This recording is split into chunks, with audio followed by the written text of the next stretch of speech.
Hey guys. This is part 2 of What If Naruto Was Disabled.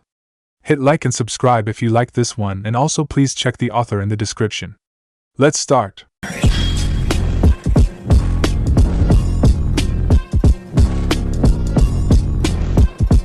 Chapter 5, C Rank, Where the Crap Is Our Sensei. Sasuke groaned, exasperation loosening his iron trap of a mouth. We had all but given up on our sensei ever being on time, but today Sasuke was more unnerved than usual because we weren't meeting in the usual spot. I was sitting with my back to the Kia Memorial with Sasuke pacing in front of me. Sakura was standing up against a tree, probably imagining the best ways to kill our sensei, from the tiny waves of killer intent she was learning to send out. I shuddered. Women are scary. I'm gonna go look for him, Sasuke decided abruptly. Naruto, stay put. Here's your sketchbook. Don't do anything stupid, and don't move. His voice was quiet. I doubted Sakura had heard him. Come on Sasuke, I'm not 3 years old, I complained, softly. I can find my way around, you know. It's not like I'm blind or anything. Yeah, whatever. He left, and Sakura followed him like the pining puppy dog she was, leaving me on my own. I stared blankly after them for a second, wondering if I should be offended, then shrugged and flipped my sketchbook open, tugging the pencil out of the spiral binding. Yeah, just because I'm blind doesn't mean I can't draw. Actually, I'm pretty damn good, according to Sasuke, but I think he's biased. I can roughly draw any face I can run my hands over, and pretty much anything else I can touch, like Mizuki's demon shuriken. And anything else that happens to pop into my head. I chewed on the end of my pencil for several seconds, letting my mind drift as I flipped through the book until I found a blank page, and then set the pencil down, starting to scribble almost straight away. In a few flicks I had started, drawing in the curve of a face I vaguely remembered from somewhere. I wasn't sure where. I didn't think, I just drew it.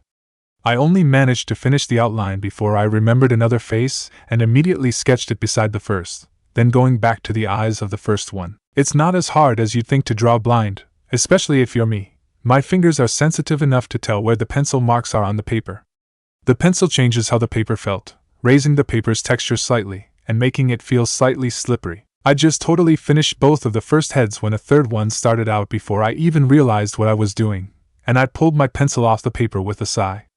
I'd been sitting here for at least half an hour, and now I was bored. I turned around a little, reaching back with one hand and reading out the first name that my fingers touched. Uchiha Obito, I mused. One of Sasuke's relatives? Who were you? Did you have a family, friends, people you left behind when you died? Do people mourn you? Does anyone still miss you? Did Sasuke know you? I put my pencil back to the paper and slowly drew in jerky spikes of hair, shading them in carefully. How did you die? Why did you die? Was it stupid, pointless? Or did it mean something? To you or anyone else? I'm not sure why, but all three of the faces I'd just drawn were smiling. I smiled too. It was nice when my drawings smiled at me. The sad ones were creepy, and the angry ones made me feel guilty, like it was my fault they were angry. Was it worth it? I asked the name on the memorial stone, running my fingers over the sketches. Oh, hey Kakashi-sensei, I said, having just noticed a man flickering in to stand over me. I drew in a pair of, were those things goggles? I frowned. My imagination scares me sometimes. This face's eyes were cheerful, bright, and all round hard to draw, but I think I managed it. I think. The goggles were shoved up to the top of his head, half over his forehead protector. Hey, all three of these guys had forehead protectors. All Konohan too. Hey Naruto, my sensei said, sounding faintly strangled. Oh, did Sasuke and Sakura find you? They sounded pretty mad when they left. No, that's not right. I erased the smirk my hand had been trying to draw and replaced it with a proper grin. That's better. Stupid drawings, may I see? He asked, and I shrugged and handed the book over. He seemed kind of stiff today. Did he have arthritis or something? Or was he just excited over something? I like these ones, I told him, tapping the page. They're all smiling, and that makes me happy. The bored ones make me bored and the smirky ones put me on edge. It's weird, I never know how they're going to turn out until I've already drawn them. It's like their faces just appear in my head and then I have to draw them like that and I can't change them, they have to be drawn like that. I was babbling, hoping he would say something. Seriously, he was almost as bad as Sasuke, and it was making me nervous. Eventually, after several minutes of staring at the sketchbook and me chattering randomly, he asked me, Where did you see these people? I shrugged again, relieved to have been cut off. I didn't. They just appeared in my head, so I drew, and while I was waiting for Sasuke to find you. So you were sitting here drawing for the last hour? Oh, drawing and talking to dead people, I said easily. Oh, yeah, Uchiha Obito is really chatty. Kakashi dropped the sketchbook. Ah man, did I get them wrong again? I complained. Sasuke said the last set looked like disfigured mutants. I was trying not to do that this time. Do you want to see the last lot? Man, they were nasty. No thank you, Kakashi-sensei managed. Sensei, are you okay? You sound kinda weird. There was a long pause in which I became anxious that I'd done something wrong, dropping my shoulders and blinking apprehensively. I'm fine, Kakashi eventually said, but we'd better go find your teammates. Oh, they're over there, I said, pointing vaguely northish with my pencil as I picked up the book and flipped it shut. I think they're lost. No, wait. Sakura thinks she's lost, and Sasuke's just coming back here. About time, team! I yelled the last sentence at the top of my lungs, and he shouted back, Shut up, dope. Kakashi-sensei is extremely hard to find, Suyer. I managed it, and I'm not even allowed to move. I guess I'm just the world's greatest ninja. Laughter tickled at my throat. He was so easy to tease. Oh, shut up, dope, Sasuke grumbled as he fought his way out of a bush. I chuckled under my breath and bounced back to my feet. Whatever we were doing today couldn't be any worse than the park mission we did yesterday. How can I pick up litter if I can't even see where I'm going? Unless I tripped over it, which happened more often than I'd like to admit. Sasuke made me hold the bag, and the rubbish smelled really weird. Hi kids, you'll never guess what sort of fun we'll have today. Well, Kakashi seemed to have recovered from whatever it was. It's incredible how he makes the word fun sound like a death threat, Sasuke commented quietly, coming up to stand beside me, to the mission's desk. Our sensei announced, making Sakura mutter under her breath as she came up behind us. How old is he? I just shrugged and followed our weird teacher. So, was it Tor the runaway cat or the evil triplets of doom today? Maybe the I forgot to weed the garden for 6 years and now the plants try to maim kill anyone they can reach mission? Man, was that one annoying. Thorns? What thorns? I don't see any thorns. Oh, I blinked as we walked into a room, the air abruptly becoming slightly stuffy and charged with the smell of sweat and bored people. Ah, the mission desk. Mental note, avoid this job at all costs. It must be boring as hell. Not to mention dangerous, when you were handing the entire ninja population missions that, as a rule, they didn't want to do. Maybe it would be the paint offense mission this time. I hope not. I was tired of having to get drenched in turpentine because I always got covered in paint. Whose idea was it to make the stupid paints non-water soluble? Screw the rain. Oh, Kakashi, said the Chunin at the desk. I thought I recognized him vaguely as someone called Kotetsu. Maybe. Or was it Izumo? Why did I know this guy's name? You've got a mission order from the Hokage. A C rank. Nice going. Who'd you have to kill to get a C rank? He sounded bored out of his mind. I could tell you, but then I'd have to kill you, too, Kakashi-sensei said glibly, the parchment of the scroll rustling as he picked it up. Well, guys, looks like we get a C rank mission. Finally! Sakura exclaimed. All those chores were so tiring, and we never even got to leave the village. I just blinked. Oh great. More stuff for me to trip over. Sasuke brushed the back of my hand and whispered, We'll be fine. Mission rank C. Mission type, escort mission. Client, Tazuna. Mission description, protect Tazuna on the way back to his home, the land of waves, and then for as long as it takes for him to complete the bridge he is building. I ran my fingers over the paper again, double-checking I hadn't missed anything, before handing the scroll back to our teacher. Sakura had been reading it from near Sasuke's elbow. Not a whole lot to go on, Sasuke muttered under his breath into my ear, and I shrugged slightly. Not meant to. It's just a C rank, not an A. Hey, why do you do that thing with your fingers? Sakura asked as Kakashi tucked the scroll into his pouch. Running them over the paper like that. Ah, so I don't lose my place, I said quickly. Ahaha, I have trouble reading in a straight line. I laughed sheepishly, rubbing the back of my head with one hand. Sakura snorted. You are such an idiot. Send in the client, Kotetsu/Izumo said to someone, and I heard the door begin to slide open, glancing at it automatically. My eyes widened and my shoulders dropped at the overpowering smell of sake, and I took a half step back, trying to hide behind Sasuke. He touched my shoulder questioningly and I choked out, smell of alcohol, strong enough to kill small insects. I pinned my nose closed and instead listened to staggering footsteps that paused as soon as they entered the door. What, so I'm being guarded by a bunch of snot-nosed brats? Came the harsh voice that I assumed belonging to our client, followed by a sharp increase in the smell of alcohol. Great, a drunk. And you can't tell me the short one with the idiotic look on his face is a ninja, I sighed irritably. I knew I was the shortest, and I hadn't seen my own face in years, so for all I knew I did look stupid. In the shinobi world you shouldn't judge by looks alone, I growled. Don't dismiss us until you've seen us in action. I heard Kakashi breathe a faint sigh of relief, no doubt glad I hadn't attacked the client.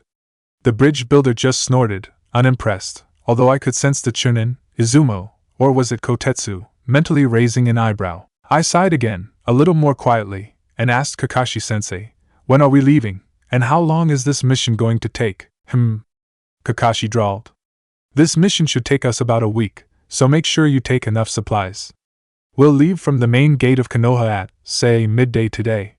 Don't be late. Then he vanished. I snorted. Now taking bets on how many hours late Kakashi-sensei will be. I'm not getting there till 1, Sasuke commented dryly. Kakashi's log. Team was given C-rank mission. They weren't as excited as I thought they might be. Naruto seemed more nervous, and he's been somewhat subdued for the last couple of days. Sasuke appeared worried, and overall Sakura seemed the most pleased. When reading the scroll, Naruto ran his fingers over the parchment. When questioned, he said that he had trouble reading in a straight line, but I have a feeling he's covering for something else. Earlier in the day I found Naruto waiting at the memorial. He was drawing in his sketchbook. It was a sketch of 3 faces, perfect copies of Sensei, Rin and Obito. When I asked him where he saw them, he didn't know. Midday came and went. 1 o'clock came and went. Sasuke came but had to stay. He wanted to go, but sadly, we were stuck waiting for our lazy-ass sensei. He was really bored, but I had 2 new sketchbooks and my old one, too, so I made him sit still for a few minutes while I drew him. 2 o'clock came and went. When Kakashi finally showed up, Tazuna trailing behind him, I sensed him falter slightly when we came within eyeshot, and I glanced up at him, wondering if something was happening that I wasn't aware of. Sakura was leaning against the village wall, probably dead bored, and Sasuke was sitting cross-legged, one hand holding his head from drooping. I only knew that because I had decided to do a full sketch instead of just his face, and checked his whole posture when Sakura wasn't looking. "Hey, Kakashi-sensei," I said cheerfully, waving my pencil in the air. "It's about time you got here. You're late," Sakura shouted, and I rolled my eyes and removed the pencil from my ear. "Sorry," he said, not sounding sorry at all, "but a black cat crossed my path, so I had to go the long way to avoid the bad luck." "Are you a mouse, Kakashi-sensei?" I asked interestedly, and that gave the lazy bastard pause. "Pardon, Naruto? Are you a mouse?" I repeated. "It's only bad luck when you see a black cat if you're a mouse. Or if the cat's a panther," Sasuke pointed out. "What's a panther again?" I asked, frowning. "You truly is idiot one. Big black cat. Likes eating humans or lazy jounin instructors," the Uchiha said, growling the last part at Kakashi. Kakashi just laughed at us, but he seemed slightly off balance. Us retorting back like that instead of just Sakura shouting was a little out of the ordinary. I half smiled and accepted Sasuke's hand up, dusting off my knees and tucking the sketchbook into an easily accessible pocket of my backpack. "Can we go, already?" the Uchiha sighed. The second we stepped out of the village, I felt a faint shiver run up my spine. I had never been out here before, not once. Every step was new, and every step I waited to stumble, to slip, to find something under my feet that I couldn't see. I was shivering faintly, and the pounding of my heart was starting to drown out the footsteps of my comrades. Sasuke's hand gently brushed my arm and I started slightly, before relaxing. "Just focus on me," he said quietly. "We can do this, Naruto. It'll be okay." I took a deep breath, forcing my heart rate to calm down, and focused on Sasuke's light footsteps, the soft brushing of the cloth of his shorts, and his hand running across tree bark at random intervals. We were walking on the edge of the trail, I realized. I fixed every step in my memory, every little dip in the road and the way the small stones under my feet shuttled underneath my ninja sandals, where every tree was as Sasuke brushed past. I was still shaking a little though, a fact that our obnoxious client, who still stank of sake, "Seriously, dude, there's a new invention called soap, have you heard of it?" was quick to pick up on. "How can I be sure these brats will protect me?" he complained loudly. "The short one's already shaking in terror, and we've only just left the village." I jerked up my head to glare in his direction, and I sensed Sasuke doing the same thing. It's my first time outside of the village, okay? I growled, feeling defensive. I'm just a little nervous. I've never been out here before. I scuffed the ground with one foot, a little self-conscious. But what about the academy exercises where we left the village to practice? Sakura asked, sounding confused. I sighed, and Sasuke twitched slightly as well. Sakura, those need permission forms. I was never allowed to go on them, and even the small-scale ones that stayed inside the village were hard to get permission for. I shifted agilely around the pothole that Sasuke indicated with a foot tap, focusing intently on his footsteps. But why couldn't you just get your parents to sign them? She actually sounded confused. Ah, the joys of living a charmed life. I smiled bitterly, wondering what my life could have been like if I hadn't been orphaned at birth and given a heavy burden before I could even walk, let alone understand. It was Sasuke who answered her. Naruto doesn't have any parents, Sakura. They died a long time ago. He's an orphan like me. Oh. Sakura seemed to have realized she'd hit on a sore spot, and for about 10 minutes, we were able to walk in silence. I just focused on feet I couldn't see, just putting one foot in front of the other, hearing grit and dust shifting underneath our shoes as we walked. I blinked as Sakura's voice started up again. Excuse me, Tazuna-san? 2. You said you come from the Land of Waves? That is correct. What of it? Well, doesn't the Land of Waves have its own ninja village? Why do they need us? Actually, Sakura, the Land of Waves is a small island, Kakashi-sensei explained. Ninja are military strength, and with the natural protection of the ocean, they generally have no need for them. When they and other small countries like them need ninja, they usually hire from the nearest great shinobi nation. So, Konoha is one of those, right? Correct, Kakashi said agreeably. Konoha, of the Land of Fire, Suna, of the Land of Wind, Kumo, of the Land of Lightning, Kiri, of the Land of Water, and Iwa, of the Land of Earth, are the 5 great shinobi nations. There are other hidden villages as well, but those are the 5 best known. What are some of the others? Sakura continued to pursue the subject, and I restricted a sigh. What a know-it-all. There's Kusa, to the northwest of us, I found myself saying, still looking at the backs of Sasuke's feet, and Taki, straight north. There's Bird Country to the west, although I don't know if their village is still in action or not. Ain is to the west as well, but not as far as Bird, and there's supposed to be a Yukigekure in the far north in the Land of Snow, but my map might be out of date. That place has been kinda in a civil war for the last few years. To know what's happening there, I sensed everyone turning to look at me, even Sasuke. What? I growled. I might be an idiot, but I do like to know what's going on around me. It's nothing, Naruto, Kakashi said as he turned back around. I simply wasn't aware you knew that much on our surrounding countries. I shrugged and kept walking. I like maps, I muttered. Then I continued, barely aware I was still speaking. Wave is too small a country to either need or support a ninja village. It would have to band together with most of its surrounding islands to manage it, like the Water Country did at one stage. That is correct, Kakashi-sensei agreed. So whenever Wave needs missions done, they go to a nearby village. Aside from that, and in general day-to-day working, they do without. So if there are other ninja villages out there, does that mean we could end up fighting other ninja from a different country? The girl asked. Kakashi chuckled lightly. No, Sakura, at least, not on a C rank. On a B rank or A rank, absolutely, but on a simple C rank like this one, we don't have to worry about anything more than bandits and thugs, petty thieves. We won't be encountering anyone with ninja training on this mission. My nose twitched as I caught a familiar scent, fear, tinged vaguely with guilt. I tugged lightly on the back of Sasuke's shirt, whispering, "Something smells funny," and let my sightless eyes slide towards the bridge builder momentarily. This guy's hiding something. He doesn't smell right. Sasuke tensed the muscles nearest my hand in reply and muttered, "Civilians." Translation: civilians just don't know how to hide their secrets. Evidently, he was getting visual signals that agreed with my sense of smell. I tugged again, silently asking what we should do, and he shrugged, making the cloth pull at my hand, then tapped my fingers lightly. Translation: ignore it for now, but don't forget about it. We may find something later that'll make more sense. I shrugged myself and let go of his shirt, content to walk on in silence, or as close to silence as we could get. Our sensei was humming something absently under his breath. I would have been curious, but considering his choice of reading material, I wasn't sure I wanted to know. We were maybe an hour out of Konoha. Man, was I sick of Kakashi-sensei's humming by then, when I stumbled slightly, my left foot landing in a puddle. Ack! I yelped, then glared at Sasuke. He chuckled, and I scowled, kicking the water in his direction, and it was his turn to yelp. Naruto, that's cold. And wet. And muddy, I hooted with laughter, incredibly amused by his response. You really are a genius, team. You worked out that puddles are wet, cold, and muddy.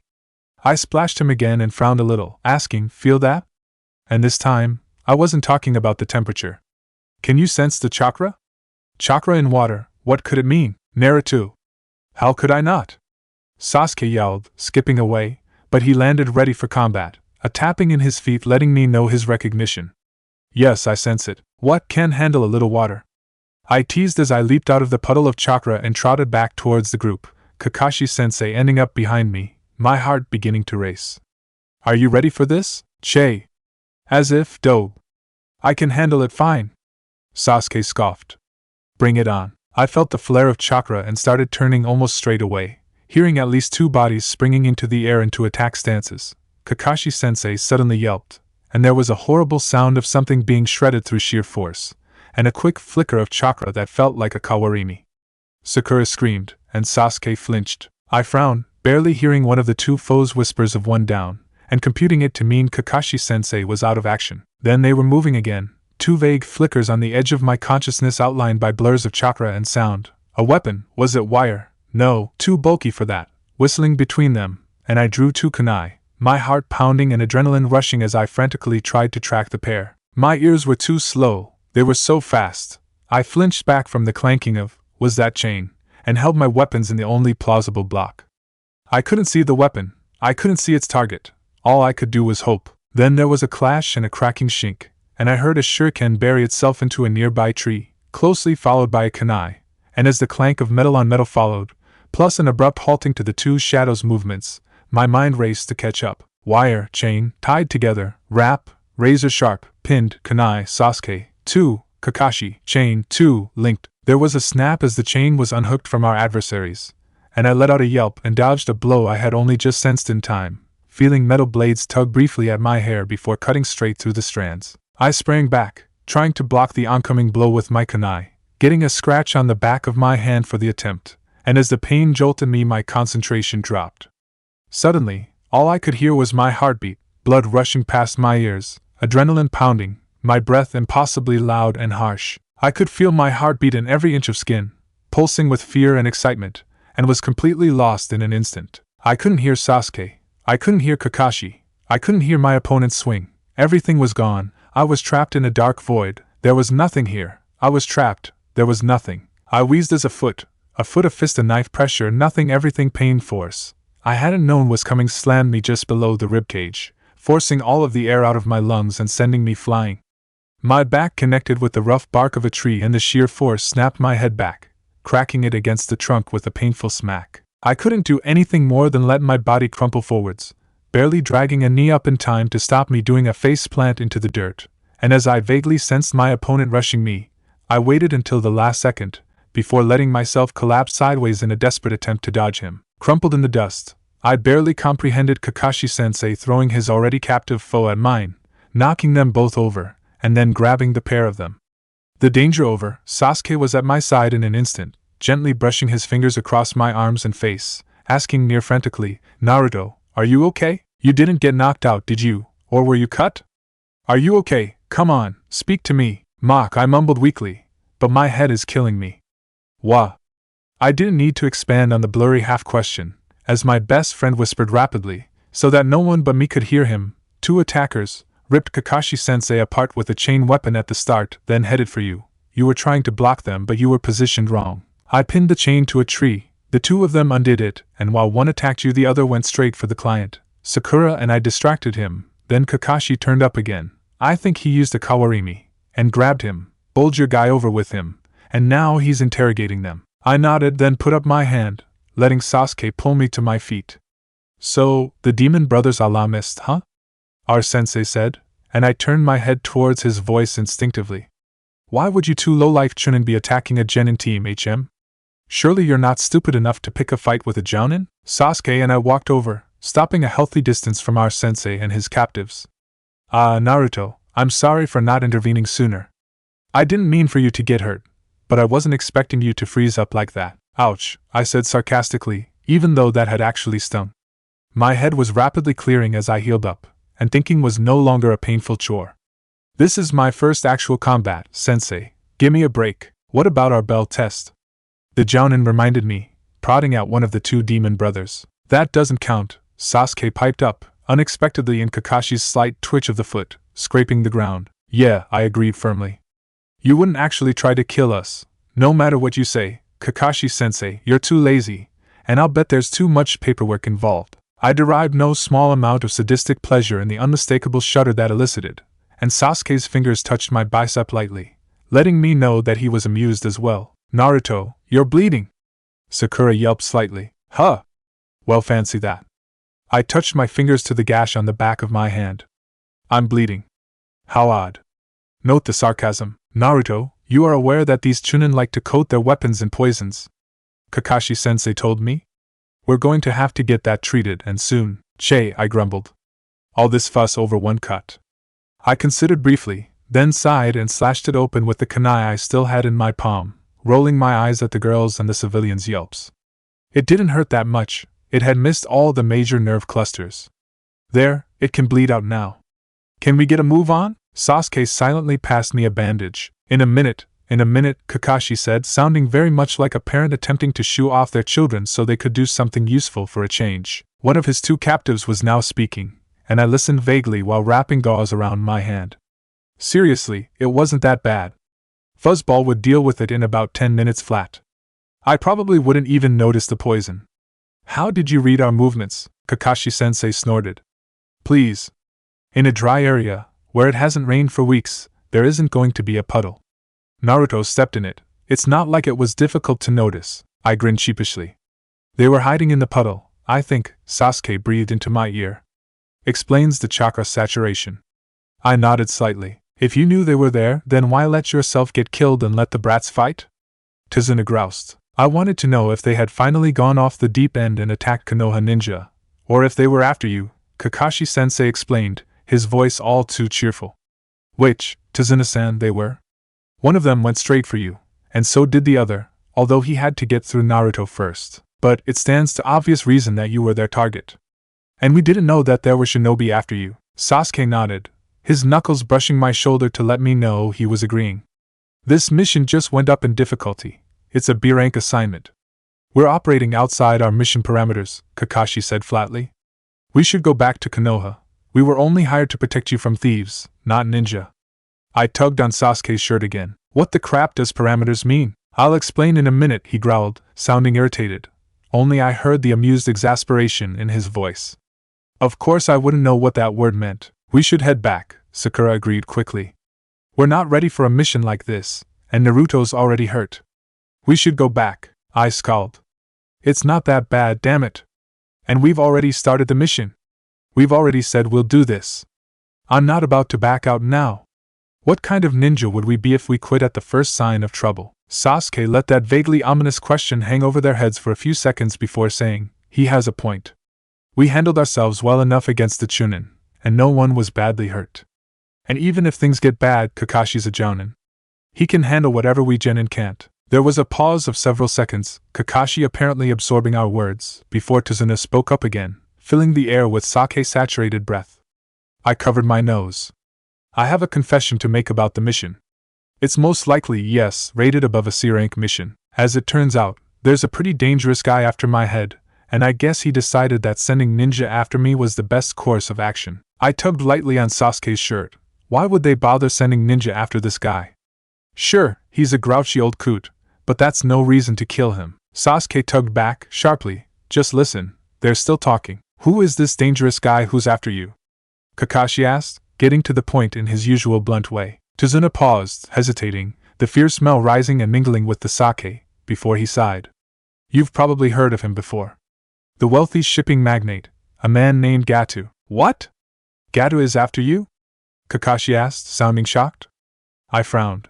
His name had come up a lot in some of my research ventures into the ANBU vaults. What was that file on again? From the Gato Company? He said be among the world's most wealthy people. I think he's third from the top, I said aloud, then flinched as they all turned to me. I really needed to watch my mouth. Something like that. Tazuna sounded slightly impatient, but at the same time, very tired. Officially, he runs a large shipping company, a very successful company too. But secretly he sells drugs and other illegal items, using ninja, thugs and gang members to take over businesses, drug rings and even small countries. He is a very nasty man. The old man shook his head slightly, dirty-sounding hair flopping against his face. About a year ago he set his sights on the land of waves. Through money and violence he quickly took control of our shipping industry, and Gato now has a complete monopoly on all the business traffic in the country. The bridge I'm building is seen as threatening to this man, as it would undermine his control, so he wants to get rid of me before it's finished. This bridge is our only hope, the last light on our horizon.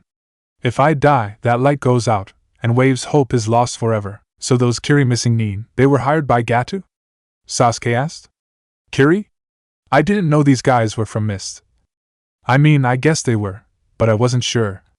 Thank you, Sasuke, that could have been embarrassing. Tazuna didn't answer him, but Kakashi spoke out instead, and I turned my head in his direction as he said, what I don't understand is, if you knew ninja would be after you, why did you hide that fact when you hired us? Good question. Thanks to Gato and his shipping company, Wave is incredibly poor. Even our feudal lord has basically no money. We've got nothing but dirt left. We were barely able to scrape together enough for a C-rank mission, let alone a more expensive B-rank. Well, the old man continued. I guess it was wrong to lie to you, so you have every right to turn back. If you quit the mission now, I will be definitely killed, but don't worry about it. He grinned. If I die, my cute 10-year-old grandson will just cry for a few days, nothing too bad. Oh yeah, and my daughter will live a sad life hating the Leaf Village forever. But it won't be your fault. No, not at all. I rolled my eyes, and Sasuke stifled a snort. But Kakashi seemed to have slumped at the sound of Tazuna's speech. Well, the Jounin murmured, I guess we have no choice. We'll protect you at least until we get back to your country. It figures you'd be a sucker for sob stories, Kakashi-sensei, I sighed. This just got a whole lot more difficult, didn't it? Kakashi's log. I had a feeling this wasn't going to be as easy as we first thought. Turns out the bridge builder, Tazuna, lied to us about the mission difficulty. His country has been taken over by Gato of Gato Shipping, and his bridge is threatening to break his control.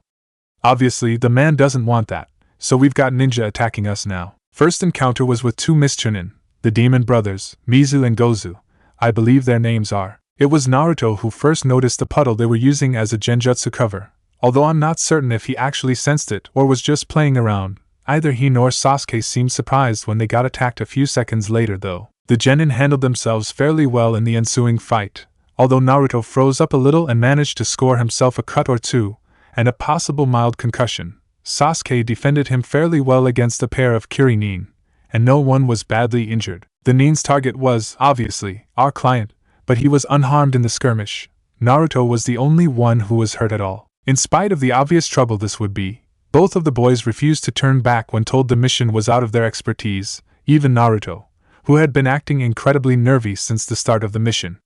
Note, has he really never been out of the village before? In a discussion on the ninja villages, Naruto had moderately detailed, for his level, knowledge on the nearby hidden villages, and also of their current states. He even knew about Yuki, but was unsure of their status due to civil war. Second note, it should probably be investigated how he knows this. He has been showing startling knowledge on various subjects all month, and it's starting to creep me out. Third note, Naruto sketches a lot. He was sketching again when I joined the team at the gates, although I didn't see what he was drawing. This is going to be a pain, isn't it? Chapter 6, S rank? WTF, 6 S rank? WTF? I was bored. Bored. Damn, you didn't come much border than this. And border isn't even a word. But I was so bored I didn't care. I shouldn't be bored, I realized. I should be terrified out of my wits, anxious, nervy, twitchy, anxious. I already said that one. But I was none of them. I was bored. There was seriously only so long I could keep going, focusing on Sasuke's feet, before my mind started to get sidetracked. And now, I was bored. Have I mentioned that I was bored? I could hear water lapping at the edges of rocks like an eager puppy out of the toilet, but it was still faint. We were a good way off yet. I sighed mentally, and tilted my head back, stretching my neck. To an observer I was staring at the sky, and I wondered wistfully what shade of blue the sky was today, what shapes the clouds moved in, how the trees moved in the breeze. All things I'd never appreciated when I could still see, and meant the world to me now that I couldn't. My chest had started to ache again, and I let my gaze fall back to ground silently. What color was the grass here? Green, the thick green of Konoha summers, yellow of dry dead things, or a color I didn't know, hadn't understood when I was too young to understand? The pressure on my chest was tightening painfully, and I took a harsh breath and forced my thoughts to blank out, refocusing to my ears instead of far-off memories and dusty corners of my imagination. The waves were louder now, rushing across sand and stones and dashing themselves to pieces against the rocks of the shore. I could smell the sharp tang of salt and the duller undertone of leather, muffled by human sweat and general presence. The sound of the ocean was almost deafening, coupled with creaking wood, wind gusting, the coarse squawk of a seabird. I froze. The waves were rushing violently past my ears, their noise impossibly loud. I couldn't hear anything but the ocean as it thrashed, fighting its own currents and whipped into a frenzy by the rushing winds. Water exploding so close, tearing itself apart, filling my ears with sound and my mouth with salt and drowning my mind. Sasuke? I raised my voice, the sound cracking slightly with anxiety as I realized I could hardly even hear my own voice.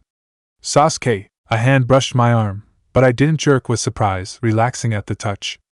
I recognized Sasuke's skin. I turned my head in his direction and forced my mind to focus on his pattern, remembering his voice, his smell, everything about him that was ingrained into my memory. Rado? Naruto, are you alright? His voice swam into my consciousness, and I relaxed further, relieved. I could hear him again. The sound of the ocean was fading, and the overwhelming salty smell had gone back to being a vague scent and taste at the edge of my mind. Are you okay? Naruto, what's wrong? Sorry, I managed to say quietly. The ocean, it's so loud, it overpowered me for a minute. Sasuke, I couldn't hear anything, it was like there was nothing there. I couldn't hear you or any of the others at all. It's okay, he said quietly, calmly, and I relaxed even further, because even if it wasn't, Sasuke would make it alright. Just stay close to me, and it'll be okay. Sorry, I should have realized how loud it was. I blinked and shook my head. No, it was my fault, I muttered. I got distracted. Sasuke rubbed my arm with his knuckles, then took hold of my wrist, gently tugging me back towards the others. I'd gotten a little turned around in my panic attack. It's okay, he repeated. It's okay. Kakashi was no doubt giving me a funny look as Sasuke led me back to the group, but I didn't care. I was still shaking slightly, the lingering fear of the void tugging at the edges of my mind and threatening to pull me under again, and I flinched as Sasuke made to let go of my arm. He steadied his grip, catching the wince, and rubbed my skin with his thumb. It's okay, he said again. I'm right here. I'm not going anywhere. I nodded unsteadily, trying to keep my breathing even and focusing on Sasuke's own breathing, and the faint pulse I could hear and feel through his hand. Still shivering slightly, I looked down at a path I couldn't see and gritted my teeth, refusing to make a sound and ignoring Sakura's questions. Kakashi soon decided that I wasn't going to be helpful in answering some of his WTF questions and simply started us walking again. I trotted tamely on Sasuke's heels, staying close enough that I could feel his body heat even though he hadn't let go of my hand yet, letting the familiarity slowly calm me down. Then we got to the boat. Oh hell no! Well, at least I wasn't bored anymore. I let one hand trail through the icy cold water of the lake, water slapping against the side of the boat, sounding loud but still muffled by the fog Sasuke said was blurring out the whole area. Cold liquid skimmed my fingers, my other hand clinging nervously to Sasuke's sleeve as the boat slid almost silently through the water. I was still shivering slightly, but it was hidden in my outsized clothes, and only Sasuke knew how unnerved I still was. Not needing the visual signals other people did to tell moods or feelings, I tended not to make them unless I actually thought about it. Hence, it was often hard for other people to tell what I felt at any particular time. At least, that's what Sasuke said. There was a sharp intake of breath from my right, and I glanced at Sasuke questioningly, pricking my ears for any danger, but there was nothing but the ripples of the water and the sound of the pole moving the boat. No more breathing sources than there should be. I mentally shrugged and was about to dismiss it altogether when Sakura gasped and hissed, "Wow, it's huge! That is incredible! What is?" I asked blankly, then ducked, letting Sakura's fist swish harmlessly overhead. "I was just asking, sheesh." "No need to hit me," Sakura sniffed irritably. "The bridge, you idiot." "Oh, so that's what that thing is." Something up ahead of us had almost entirely blocked off what little airflow there was. I had been wondering what it was. I dodged another blow for my comment, hiding a smile. So predictable. Although it was probably a good thing she put enough power behind her punches for me to not want to get hit. The air deadened around me and I went still, listening to a sudden slew of echoing water ripples, made nervous by the sudden confusing void. Sasuke breathed into my ear, "We're going through a tunnel, an arch under a bridge or something." "No worries." I let out a breath I hadn't known I was holding as the breeze stirred slightly against my skin again.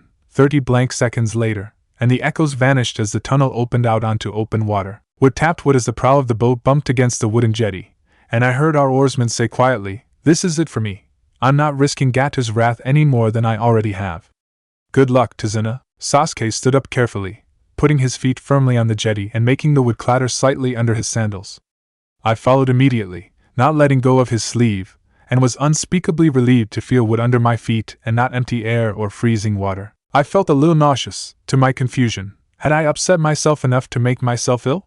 Kakashi-sensei and Sakura exited the small craft quickly, and the man helped Tazuna step out as well. There was a soft splash as the boat pulled away from the shore, and I listened to the sound of the oarsman's fading breathing and heart rate until it disappeared altogether. We were in the land of waves, enemy territory. If it hadn't been serious before, this mission was definitely serious by now. As we walked down the pebbly trail, the small rocks crunching under our sandals, I kept one hand of Sasuke's arm, focusing on blocking out the sound of the ocean but still listening to our surroundings. It was harder than I expected, and it took me several seconds to realize that there was another set of vital signs, human vital signs, nearby, probably hidden from the view of the others. I couldn't sense any chakra, not even the life support of a civilian, which meant he was hiding it. At least from me. Kakashi-sensei could probably sense it where I couldn't. I wasn't that good with this sensing thing yet. Then his chakra flickered into existence in my mind, just a little, his position shifting with a brush of grass, and I hurled a kunai at him instantly. The chakra flashed, a kawarimi, and I whipped around, a second kunai already headed for his landing position. A second flash, and I cursed, too slow. He'd substituted again and was out of range now. Then I had to duck and fend off my female teammate, who was less than pleased. "Naruto! What do you think you're doing? You scared me. What kind of ninja are you that a kunai thrown by a teammate no less can scare you?" I snarled, angrily shoving my weapons back into their pouch. There was some scratching and rustling from the shrubbery, and I assumed Sakura was going to see what I had been aiming at. "Don't bother, I missed," I told her sharply. He got away. I was too slow. Damn, Kawarimi was annoying. Useful as hell, but annoying when used against you. "Naruto!" Sakura shouted, making me sigh. "What now? You nearly hit this poor rabbit." I frowned in confusion. No sensible rabbit would be as close to a human as that would have had to be for my kunai to have any chance of hitting it. He must have used it as his substitution, I guessed. Less suspicious than a random log, and less chakra flare than a shunshin. Not to mention faster. I noted the skill in a corner of my mind, baring my teeth as Kakashi-sensei lectured me, "Naruto, kunai are sharp. Be careful where you throw them." There was someone there. I hissed to Sasuke, clenching and unclenching my fists. They were there, they kawarimi'd out before I could hit them. Don't lecture me on chakra sensing, he was hiding it until he needed to dodge. And don't try to give me crap about the rabbit either, I can tell a human heartbeat from a goddamn rodent's. I degenerated into mental fuming. I had better ears than anyone here, except maybe Kakashi, and he hadn't even sensed the guy.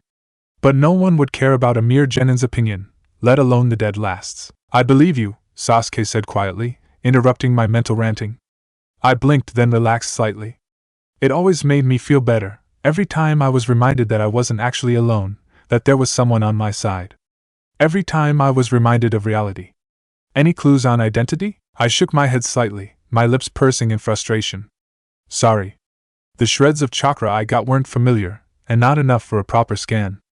I'm out of my depth. Then I heard the sound of something huge slicing through the air, the coiling flicker that translated to spinning, a shift in Kakashi-sensei's breathing. I yelped as Sasuke grabbed me and dragged me down, the sound freezing in my throat as I heard a blade that had to be at least 4 feet long slash into the tree behind us, carving straight through the bark and jamming deep in the heartwood. I was frozen. If Sasuke hadn't grabbed me, that sword, it went deep, way deep, into wood of all things, it would have gone straight through me. Well, well, well, said a cold voice from higher up. Trees suspended, climb, jump, I guess some of the hype about you is true, copycat Kakashi. I shook myself and swallowed, gritting my teeth for the coming fight. The blood was starting to pound in my ears, making it just that little bit harder to hear, and I forced myself to focus. Well, said Kakashi-sensei lightly. If it isn't Momochi Zabuza, the kid who ran off and left the land of mist. I filed the name quickly, trying to sense out the still-hidden chakra to get an identity lock on the guy, but he was still shielding it entirely, like a void in my senses, where there should have been energy. This could be a little rough, Sensei mused under his breath, and I let my eyes flicker over to him for just a second. Zabuza, the man was called, spoke up again, his voice icy cold, slightly grating, taut with some unidentified emotion. If it wouldn't be too much trouble, would you surrender the old man? Fear? Anger? Excitement? Is he some kind of an idiot? I asked blankly under my breath. Sasuke snorted faintly, then I flinched as the enemy unshielded his chakra slowly, building up a sense of power that I guessed was supposed to intimidate us. As it built up speed, I decided he was doing a very good job of it. Kakashi-sensei shifted. I can't say how, exactly, but he just shifted. Something changed, maybe in how he stood, or in his voice, or maybe his chakra, but something was different. Assume the Manji battle formation, he ordered crisply, taking a step forwards. Stay out of this fight. He's way out of your league. Believe me, sensei, I'm working that out on my own, I whispered almost silently, a low, cool chuckle. Ah, to face the legendary Sharingan I so soon in our acquaintance. This certainly is an honor. I bared my teeth silently, making a mental note to ask Sasuke what was happening later on. This wasn't making a whole lot of sense to me, and I really needed a visual. Or at least a description of the situation. Anything would do. When I was an assassin for Kirigakure, our opponent continued to speak, not needing further prompting. I possessed the usual bingo book, a kind of who's who of our enemies. It had a rather extensive write-up of you, including a mention of your impressive record. The man who copied over 1,000 jutsu, known as Kakashi, the copy ninja. I blinked twice quickly, anxiously wondering what we were going to do. Sensei said to stay out of the fight. Enough, Zabuza announced, drawing my attention back to where his cold, unnervingly amused voice was coming from. Pleasant as this conversation has been, I'm on a tight schedule to finish off the old man. All three of us genin sprang into ready positions beside Tazuna, whose heartbeat was just skyrocketed. I didn't blame him, and found myself wishing that I had my damn shock tags working properly. Flash and bang was all very well, but I had a nasty suspicion we need a lot more firepower in a fight like this one. Kakashi of the Sharingan, the master of 1,000 jutsu, the elite of the Konohagakure village. It looks like I'll have to go through you first. There was a loud crack and a flare of chakra, and I swung my head to the right as the follow-up Shunshin flicker appeared, and a split second later my teammates gasped as they followed the same motion. Is he walking on water? Sakura gasped, and I frowned in confusion. How could that be possible? That chakra buildup, is it concentrated in his? Then there was a flare of unfamiliar feeling chakra, no, felt once before, and the air grew colder. Water, the finest of the ninja arts. The Kirigakure no Jutsu, hidden in the mist, Kiri, cold, water. I get it now, he's calling up mist. But what for? He's gone! Sakura shouted. Aha! That's what. He'll come after me first, Kakashi-sensei warned, his voice cool and clipped. Momochi Zabuza was a member of Kirigakure's assassin corps, a famous master of the art of silent killing. Letting your guard down around him buys you a direct trip to heaven. I haven't necessarily mastered my Sharingan, so all of you stay on your toes, I swallowed anxiously. Believe me, sensei, I haven't been off my toes since we left the village. The mist was brushing distractingly against my skin, wisps of cold air heavy with water sending tingling shocks over my flesh, and the musty scent and taste of fog was damping my senses. The breathing and heartbeats of the others, their life signs, quieted as if they'd moved away, but when I reached out, I could touch Sasuke's shoulder. I gulped, and braced myself. If Sensei was right, and there was no reason for him not to be, we were in a whole lot of trouble. There are 8 targets. I jerked back a step, then turned my head swiftly, trying to pinpoint where the sound was coming from. Wah, what was that? My female teammate yelped. The fog was muffling everything, making it hard for me to hear what was happening, and the voice of our newest enemy was echoing disturbingly from all over the place, making me sense flashes of solid structures where I already knew there was nothing. Throat, spinal column, lungs, liver, jugular vein, subclavian artery, kidney, heart. So many choices. What vital, vulnerable place shall I choose? I swallowed again nervously, hands gripping my kunai until the tendons ached, searching in the muffled environment and trying to ignore the heavy, choking air, the feeling of breathing water, the thick smell and taste, the distracting whispers against my skin, my hands, my legs, my neck, my face. Killer intent was flooding the air, but I ignored it, the bloodlust constantly leaking from my mindscape rising against the challenge. I wasn't fazed, I'm used to KI, and was more interested in pinpointing the Kiri bastard. Sakura was shaking, Tazuna's heartbeat about 4 times too fast, Sasuke's breathing coming in short, harsh gasps. But he was okay, killer intent didn't bother him as much as it used to. Kakashi-sensei's breathing was normal if blurred by distance, but where was his heartbeat? Don't worry, guys, his voice called out, thin and tinny through the mist. Even if he gets me, I'll still protect you. No matter what, I will never let my comrades die. That's all well and good, but it's very hard to protect someone when you're dead, sensei, I thought grimly. Chakra flared, and I felt my eyes widen slightly as Zabuza materialized directly behind me. Game over. Another chakra flash, this one from sensei, and suddenly I was being thrown away in an abrupt flash of energy that left me reeling in a splatter of water. But no one had landed near the water, and why could I still not hear sensei's heartbeat? That flicker. Sensei behind you, I bellowed, pushing myself onto one knee. Splash! I heard a sword swinging and Sakura screamed, promptly followed by another splash, then flicker. Don't move. Sensei was fast, very fast to be able to flicker like that. But before, water clone. Felt right, like normal bunshin, with a Kiri tinge, a bit of water jutsu and Kage bunshin mixed in. Game over. He'd substituted, shunshined, bunshin in there somewhere. I hadn't quite sensed through the mist, that I now realized was faintly imbued with chakra, enough to mess with my senses. Explains the tingles, the water. The fight was over so quickly. Zabuza started to chuckle darkly, and I pulled myself all the way to my feet, suddenly edgy. You think it's over? I edged towards where I hoped, Sasuke was. I don't anymore, you lunatic, you just don't get it. It'll take more to beat me than just copying me like a monkey. I don't know, it seems to be working fairly well thus far. The assassin laughed again. But you're good, I'll give you that. In those few precious seconds, you copied my water clone technique. Water clone, I guess right. And by making your clone say the same sappy shit you'd say yourself, you made sure it had my full attention, while you used the Kirigakure technique of hiding in the mist, observing me. Too bad for you. My breath caught in my throat.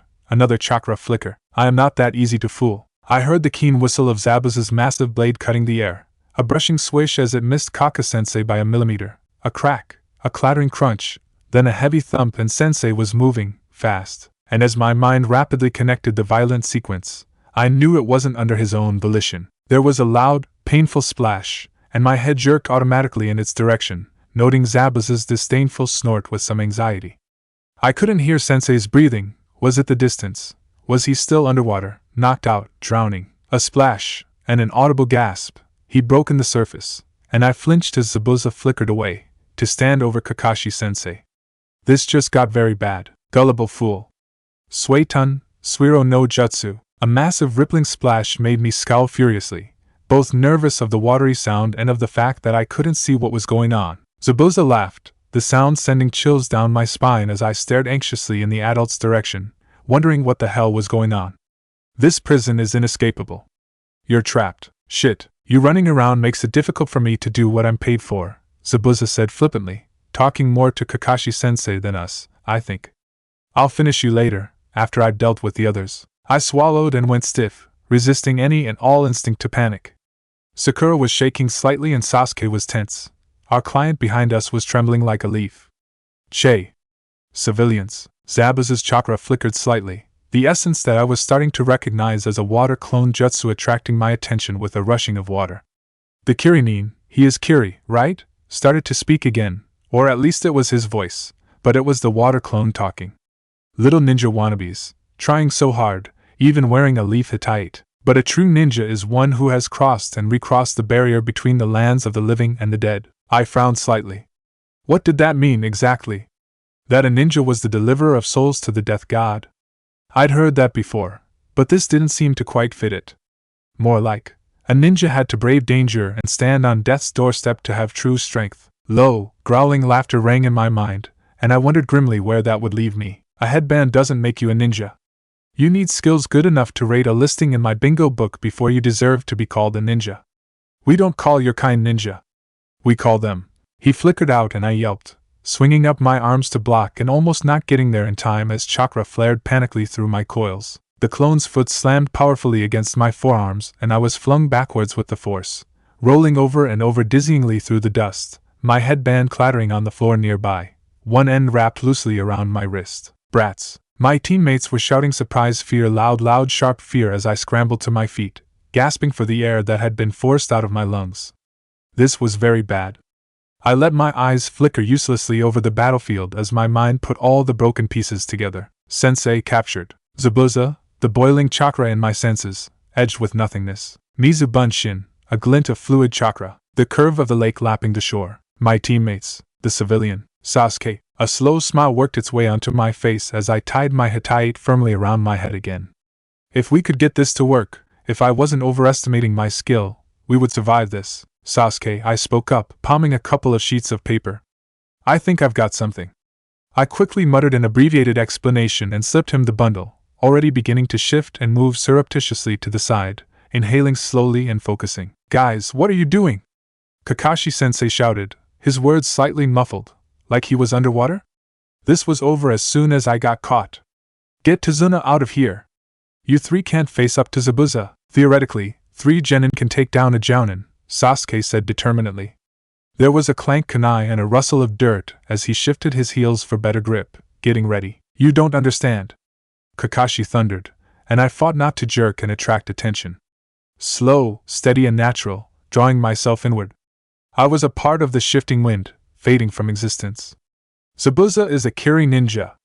They're nothing like what you fought before. Run for it. There was a hitch in Sasuke's muffled breathing as I slid a few more feet away through the heavy, tingling mist. Mist, yeah, wasn't there something whacked out about Kiri's training system? Those who break the rules are trash, those who abandon their comrades are worse than trash, Sasuke quoted, his voice becoming tinny and wavering as I moved silently, inconspicuously around the shore as the distance between us increased. Hypocrite. We're not leaving you behind. I nearly flinched again as an irregular, jerking noise wound its way through the foggy air to my ears. Zabuza was laughing. I took a slow breath, only releasing the whisper of air when the wind stirred around me, the sound masked by the faint breeze. Laughter. Was. Bad. You guys will never grow up, he sneered, and I scowled at the threat. Going to keep on playing ninja? I warn you now that when I was your age, my hands were already dyed red with the blood of the dead. I sensed the Mizu Bunshin fluid curved chakra move, and then clack clack crash whoosh and the chakra folded in on itself and slid away, reassembling a few meters away from Sasuke, a few meters closer to me. Get out of here! Kakashi's voice was thin and barely there, and there was soft cold freezing water lapping my toes, but I didn't react, didn't flinch, not entirely there. Nothing here, don't look here, I'm not here, nothing here. His voice took on the quality of a storyteller in spite of the situation. Long ago, in the Mist Village, known as the Bloody Mist, there was a final obstacle to be overcome on your path to being a ninja. HM? You even know about the graduation exam. That exam, like our Bunshin? No, it was worse than that, can't remember. Why does Sensei know? Village secrets, information. S-class? I'm forgetting something, I know I am. But just wait, just listen, hang on just a few more steps. What exam? Sakura chirped, her voice so far away and faltering. The final exam. It was a fight to the death between the students, Zabuza answered. If I hadn't already been so deep I would have gasped, the information mixing with what I could remember and slotting in like a missing puzzle piece. Every village has its secrets, I thought, and shifted. Friends who have trained together, learned together and eaten at the same table for most of their lives are pitted against each other. They are forced to fight until one of them loses their life. His voice echoed around me, and I half paused, trying to judge the distance. These are friends who had helped each other, shared their hopes and dreams and their very lives. That's horrible. Sakura murmured, as if from very far away. 10 years ago, the graduation exam of Kirigakure was forced to change. Kakashi-sensei spoke now. This change occurred after the previous year, when a demon appeared. I blinked. Change? Sakura questioned aloud, when neither Sasuke nor I said anything to keep the conversation going. What change? What did this demon do? There was an unsettled pause of maybe 2 seconds. Without pause or hesitation, A young boy who was not even a ninja yet killed over 100 of the other students. Ah, those were the days. Zabuza sounded almost nostalgic, if not for the ki I was able to sense as I slowly came out of hiding. That was our daring friend Zabuza here. Kakashi-sensei continued, his voice ringing stronger in my mind. That's how he earned his nickname, the Demon of the Mist. Demon of the Mist, huh? The laughing chuckle echoing around me made my empty chest cavity reverberate with the force of it. This fool had best prepare to meet the Demon of the Leaf. I ignored the voice and braced myself, hoping Sasuke wasn't freezing up with the burning waves of killer intent, and hoping the chakra-charged mist wasn't tipping me off my target with its buzzing hum. Then I heard the skimming whir of the massive shuriken Mizuki had once used and the chang as Zabuza caught it easily. At this distance I couldn't sense the blistering chakra, but I heard a faint susurrus gasp that I didn't think was natural. Water splashed, the tingle that was a tag going off, and another a second or two later, a yelp of surprise, a rush of hot chakra, and the fluid chakra vanished altogether. Another low chuckle, and I braced myself, focusing, waiting for the signal. You pathetic brats. Although I'll give you points for having the sense to aim for my real body. Shing, shrii, there. I threw and let the loop of wire spiral out as the kunai it was attached to flew wide, well away from the missing Nin, and I breathlessly counted, knowing that a second too late, or too soon could kill us all. 3, 4. Now, the huff of the miniature fireballs running interference, the tiniest of charges spurting from my fingers, the kunai dropped, and there it was, the resistance, the swiping swing, and I pulled. The 3 wire-strung kunai Sasuke had thrown wide now swung towards me, guided by my own wire, pulling tight around the missing Nin we had purposely aimed to miss, and I grinned. Try dodging now, bastard. I threw round stones, the paper rasping under the fingers of my right hand as my left held tight to the loop of wire keeping Zabuza captive. I heard keening knives from Sasuke, holding the other end of our impromptu net, and Kakashi-sensei was shouting something made unintelligible by distance and echoes. Explosions, the repeated tingles of my tags self-combusting. I felt a tug on the wire and hurled my last stone, the directed tag leaving my hand a split second before the wire loosed. Zabuza had cut it. But pinned between 2 lines of attack and our struggling sensei, he had no choice but to bolt as our attacks scraped past. Abruptly, the fight was out of our hands, as our sensei now attacked the missing Nin who'd been holding him prisoner. Broad flashes of chakra and clangs and cracks of contact.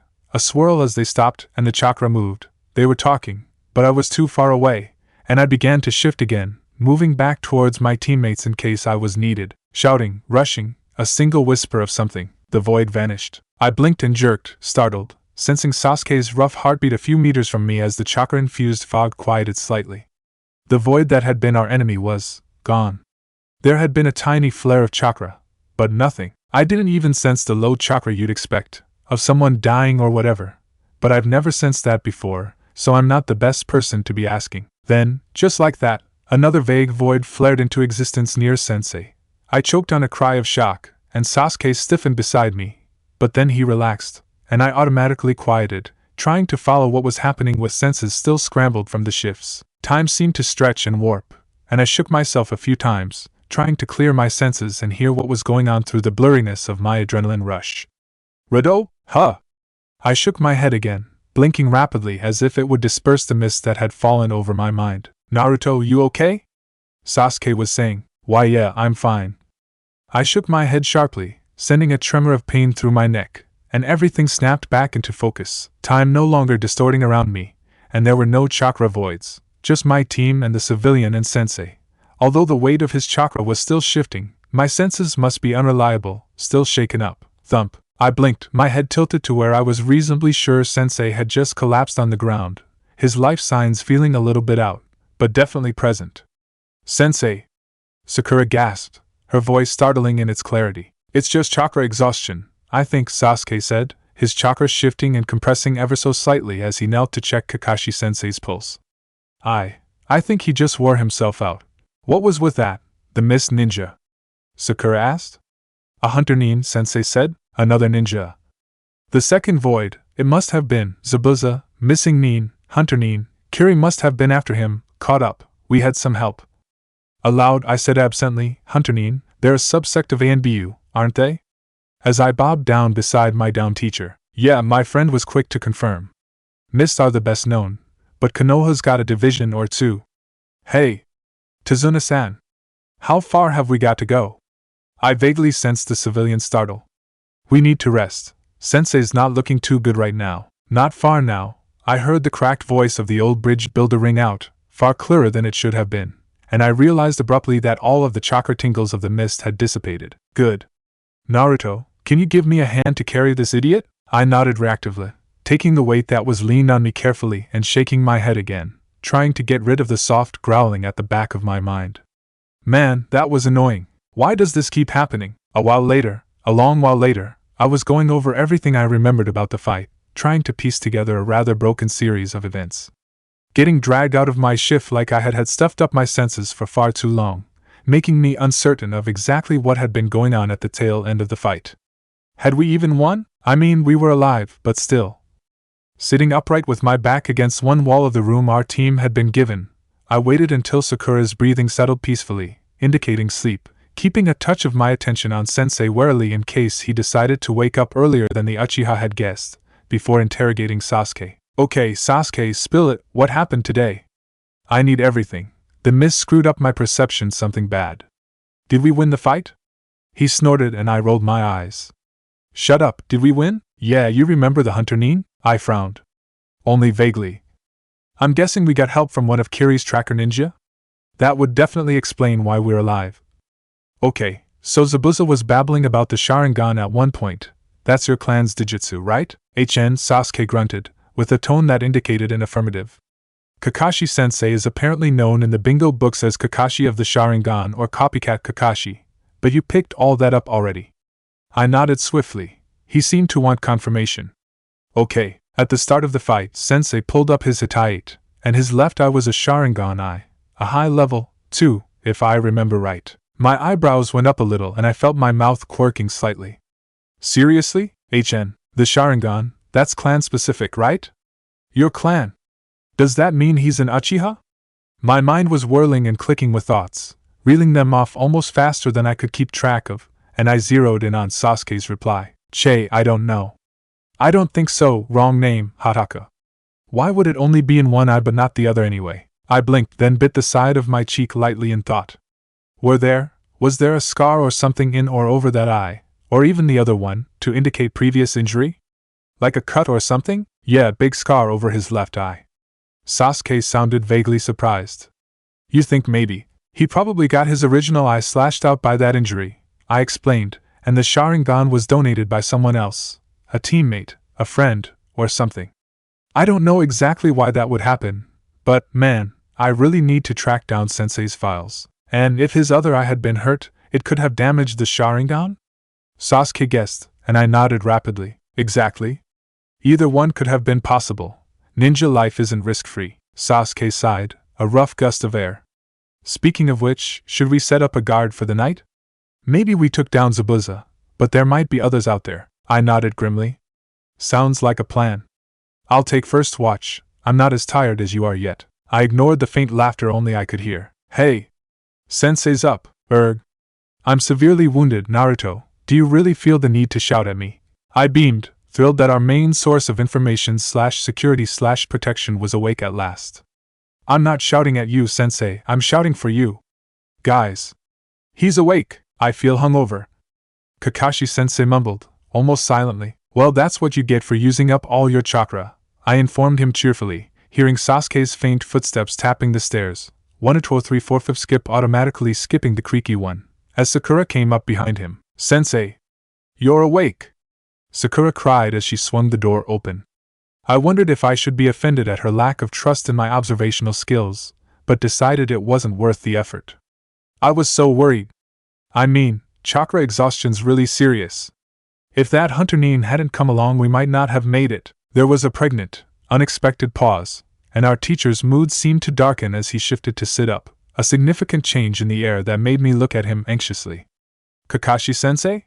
What's wrong? The Hunter Nin. Of course. Had he figured out whatever was bothering him? It didn't sound like good news, whatever it was. The shinobi hunters who manage corpse disposals are supposed to destroy the bodies of those they kill at once, right on the spot. Sakura was unmoved by this piece of information. So what? I couldn't say I was particularly impressed either, but I did agree with Sensei. Something was ringing wrong about the whole situation. As I listened to him grimly explaining the so-called Hunterine, Zabuza's false death, and how we would have to be ready for anything, I sighed. Things are never simple, are they? The training schedule? It's amazing, the innocent things our sensei makes sound like death threats. Kakashi's log. I've been out of S-rank missions for a long time now. Suddenly running into an A-rank missing nin with 3 green genin and a client to protect is not fun. On the plus side, my genin have definitely got some tactical skills I haven't seen them showing before, although their teamwork continues to astonish. Note, I have yet to see those academy reports. Must remember to check when we get back. On the minus side, they are all morons for not following orders and getting the hell out of there when I told them to. Also on the plus side, they took my warning when I first met them to heart. Although maybe that should be on the minus side. Note, definitely get Naruto's ears checked for hypersensitivity. He froze up when the ocean got too loud, apparently overpowering all his other senses. I can do that while we're in wave, fortunately, I have decided. I do not want a genin team. Ever. Ever. Again, Chapter 7 Nightmares. I blinked. Come again? Tree climbing? Sensei sounded way too happy. There was something to this exercise that I hadn't gotten yet. But Kakashi-sensei, we can already climb trees. Sakura's voice radiated confusion. Her chakra signature, becoming familiar to my senses, rippled and twinged slightly. Is that confusion? Interesting. We learned that back in the academy. Or earlier, if you hung out with that monkey Kiba for any period of time, I commented under my breath. Sasuke snorted faintly, shifting near me with a rustle of cotton. Sensei didn't notice our exchange, continuing, but this time, we're going to learn how to climb trees without using our hands. I stared at him uncomprehendingly. Sasuke said apprehensively, I really ought to have expected him to start asking us to do the impossible. The blindfold incident should have tipped me off. Our teacher is insane. It's a chakra exercise, you maggot-ridden flesh bag of idiocy, came the unwelcome drawl. As Sensei continued, I'm hurt that you think I'd ask the impossible of my students, Sasuke. This is an exercise designed to help you maintain better control over your chakra. Watch and learn. I bit my tongue, focusing on my teacher's movements as he limped over to the nearest tree, and kept walking. I blinked, my head tilting as I followed his progress upwards, and mentally shrugged. He seemed to be climbing a tree.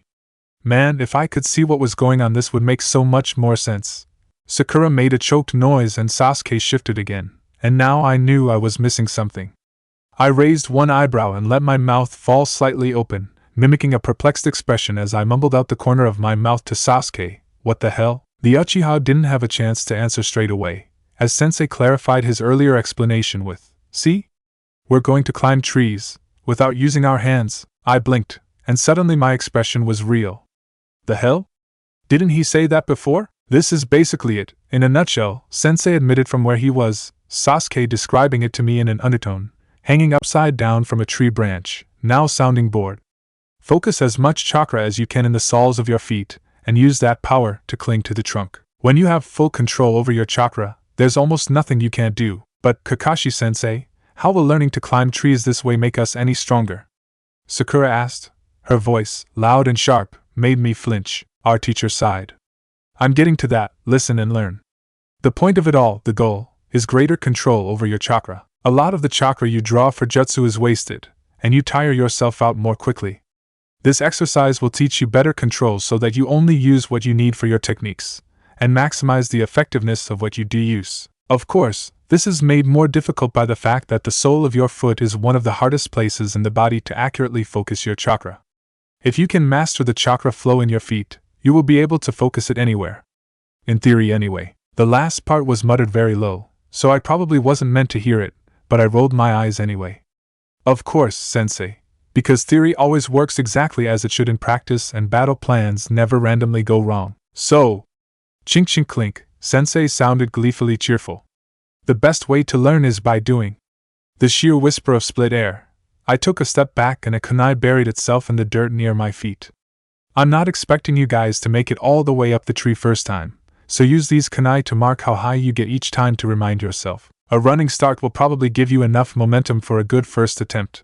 I shot a withering look in his direction, kneeling to pick up the kunai.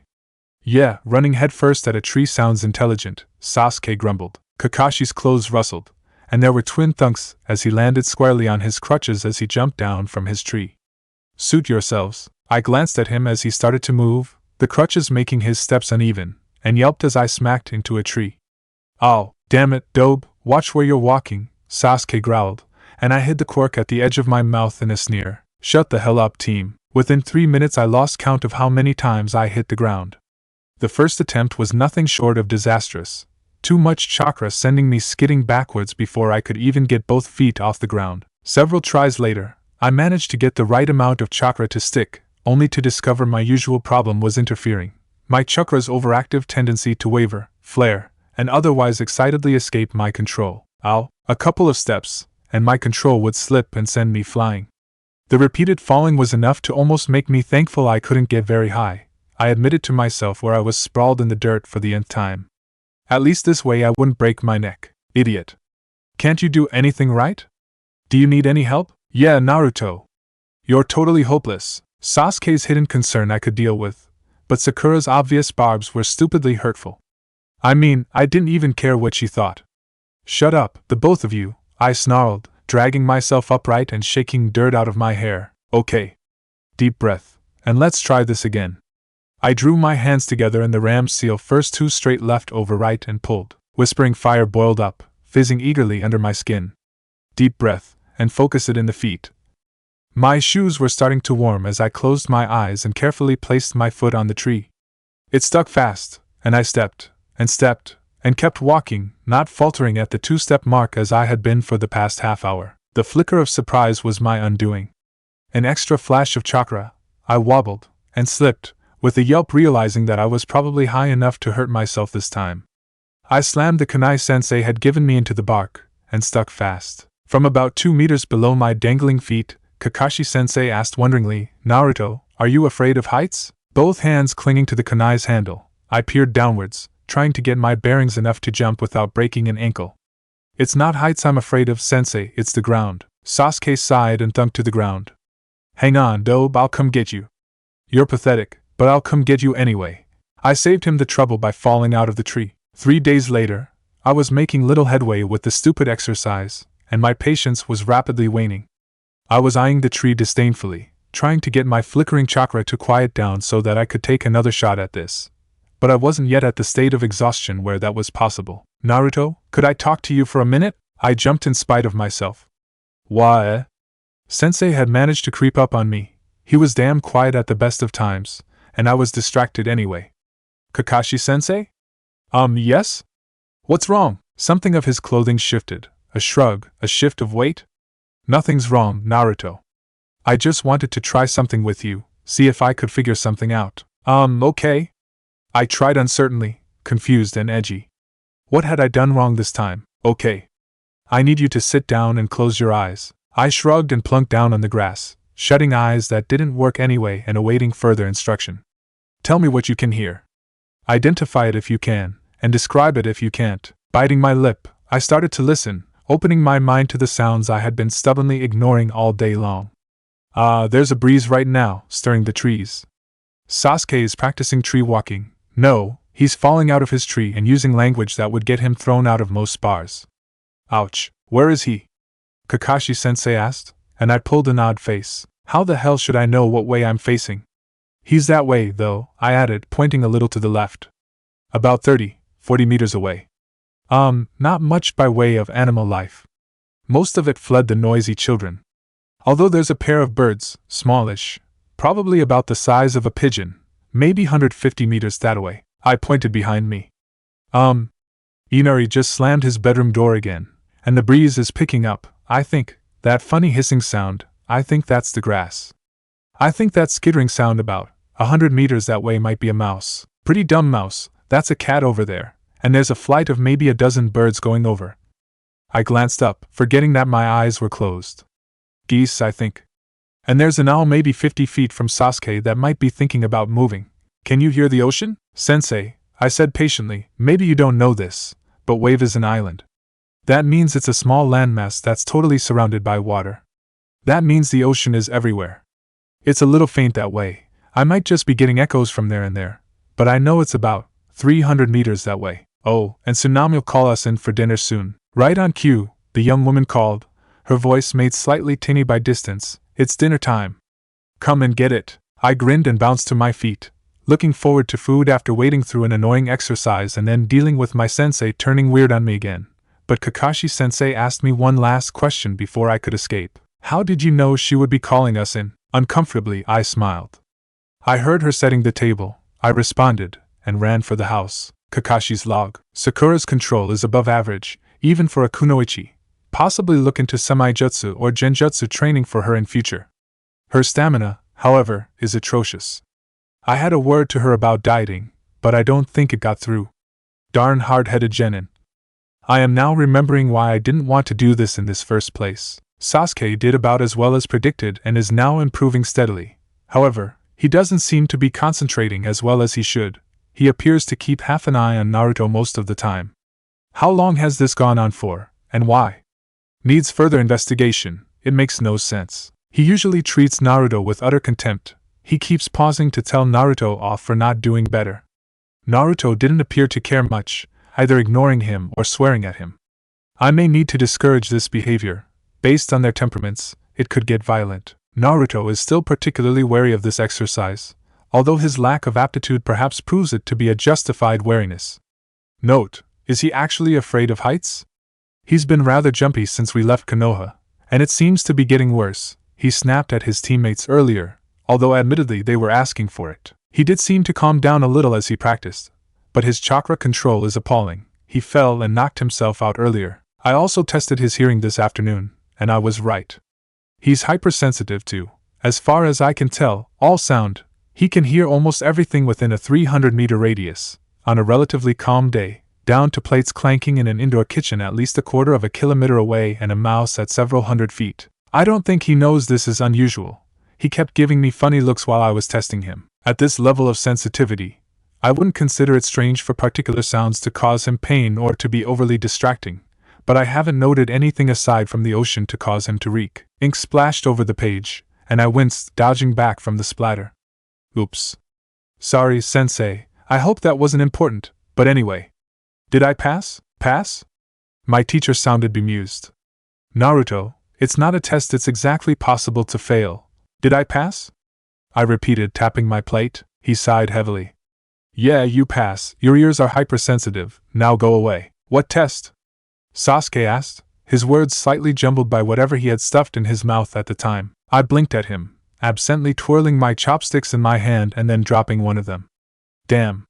Sensei went a bit weird earlier when I was training, said he was testing me for something. What does hypersensitive mean? Che. Idiot. Sasuke's fingers drummed rapidly against the table.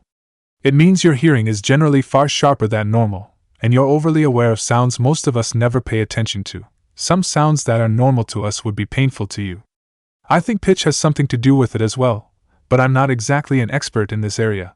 Wow, Sasuke. I didn't know any of that. That's amazing. I flinched and clapped my hands over my ears, wishing briefly that I'd had the sense to sit further away from my squeal-prone fangirl of a teammate. Sakura, maybe you should tone it down a little, Sensei commented, his voice dampened by my protective hands. What? Why? What's wrong, Sensei?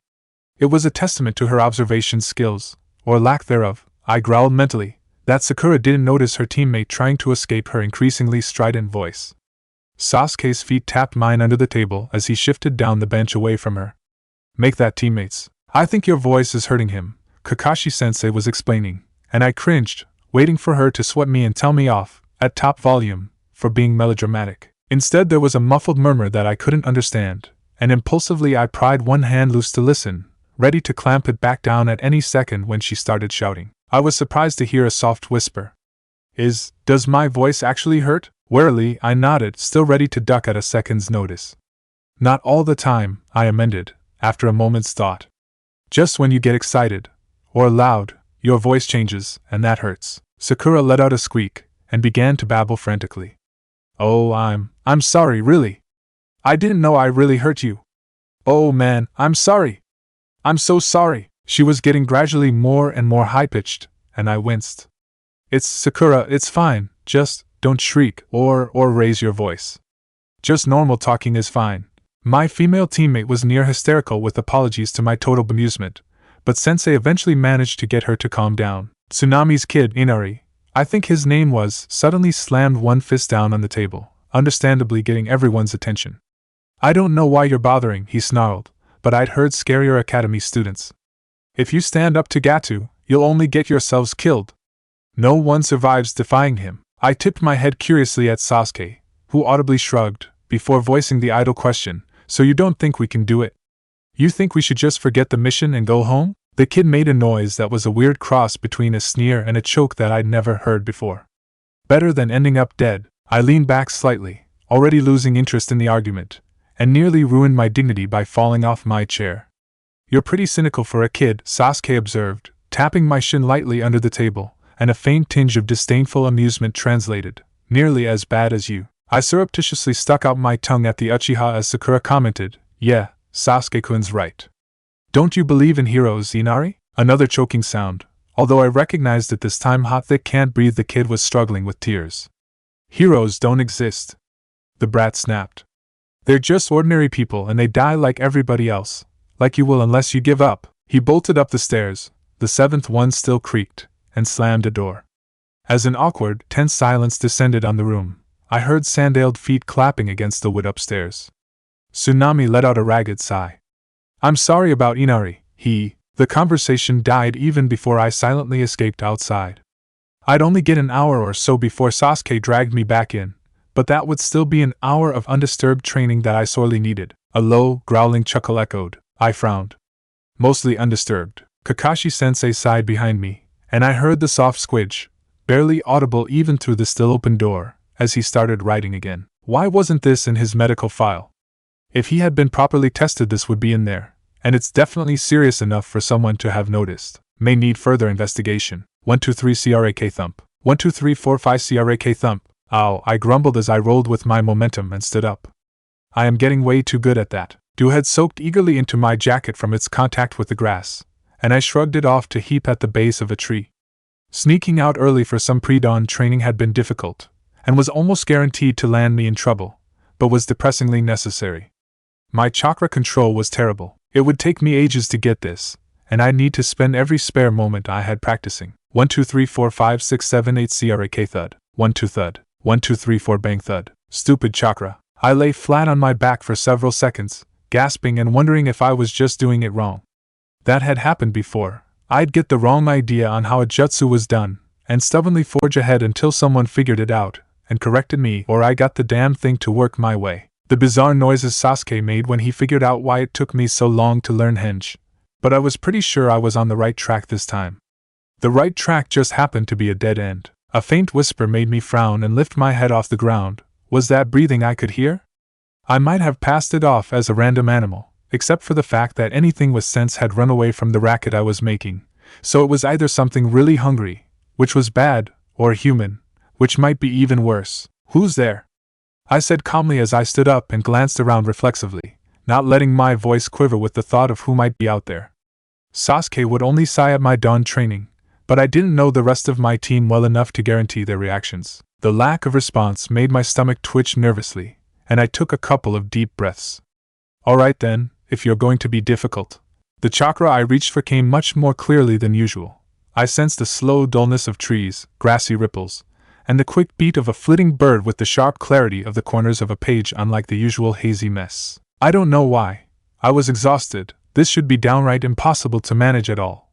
But since I could feel out that chakra source now, I wasn't going to pay common sense any attention whatsoever. It's awfully early to be out. A feminine, soft, quiet, curious female about my age, maybe friendly voice remarked from the human chakra source. I didn't think anyone else would be around. I blinked slightly at the unfamiliar voice, settling my weight back on my heels. I thought the same thing.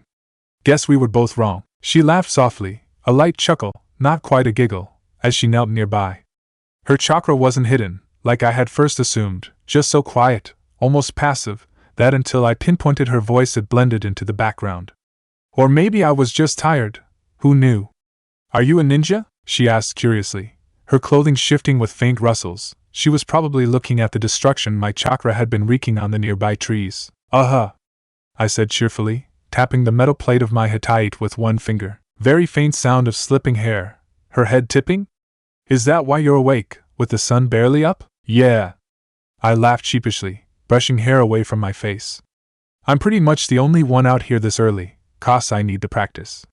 Out of my team, my chakra control. Wait, you do know what chakra is, right? I remembered to ask. Not all civilians knew, but I heard her nod quickly, and grinned as I continued. Well, my chakra control is kind of pathetic, really, so I need to train a hell of a lot more to keep up with the others. It sounds difficult, the girl said softly. I shrugged.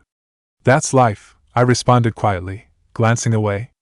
If you have to fight for every step, then so be it. That's an admirable streak of determination, the girl commented. Was she fiddling with the grass?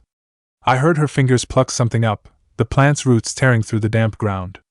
If you don't mind me asking, what keeps you fighting so strong? It was my turn to tip my head to the side, this time in confusion. What do you mean? Do you have any precious people? She asked dreamily.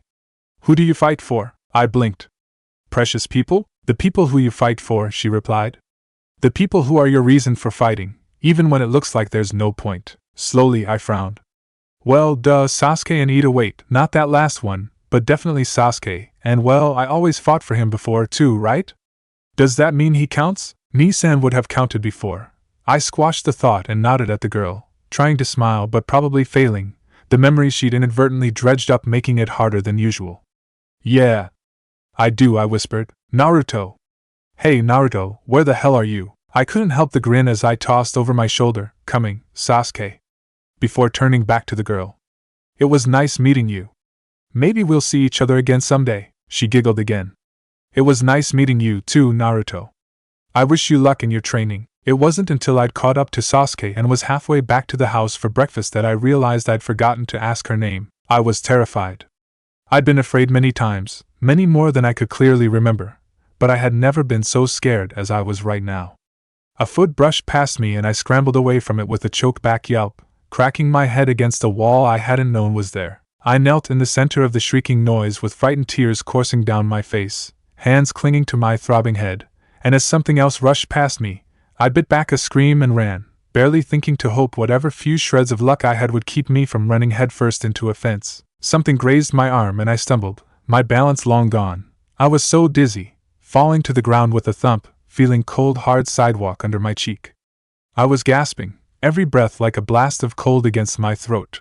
My head still burned fiercely, and I didn't think it was from the knock I'd gotten when I found that wall. My chest ached, and I dragged in another breath, shuddering with the effort as hot water wet my cheeks. I don't understand.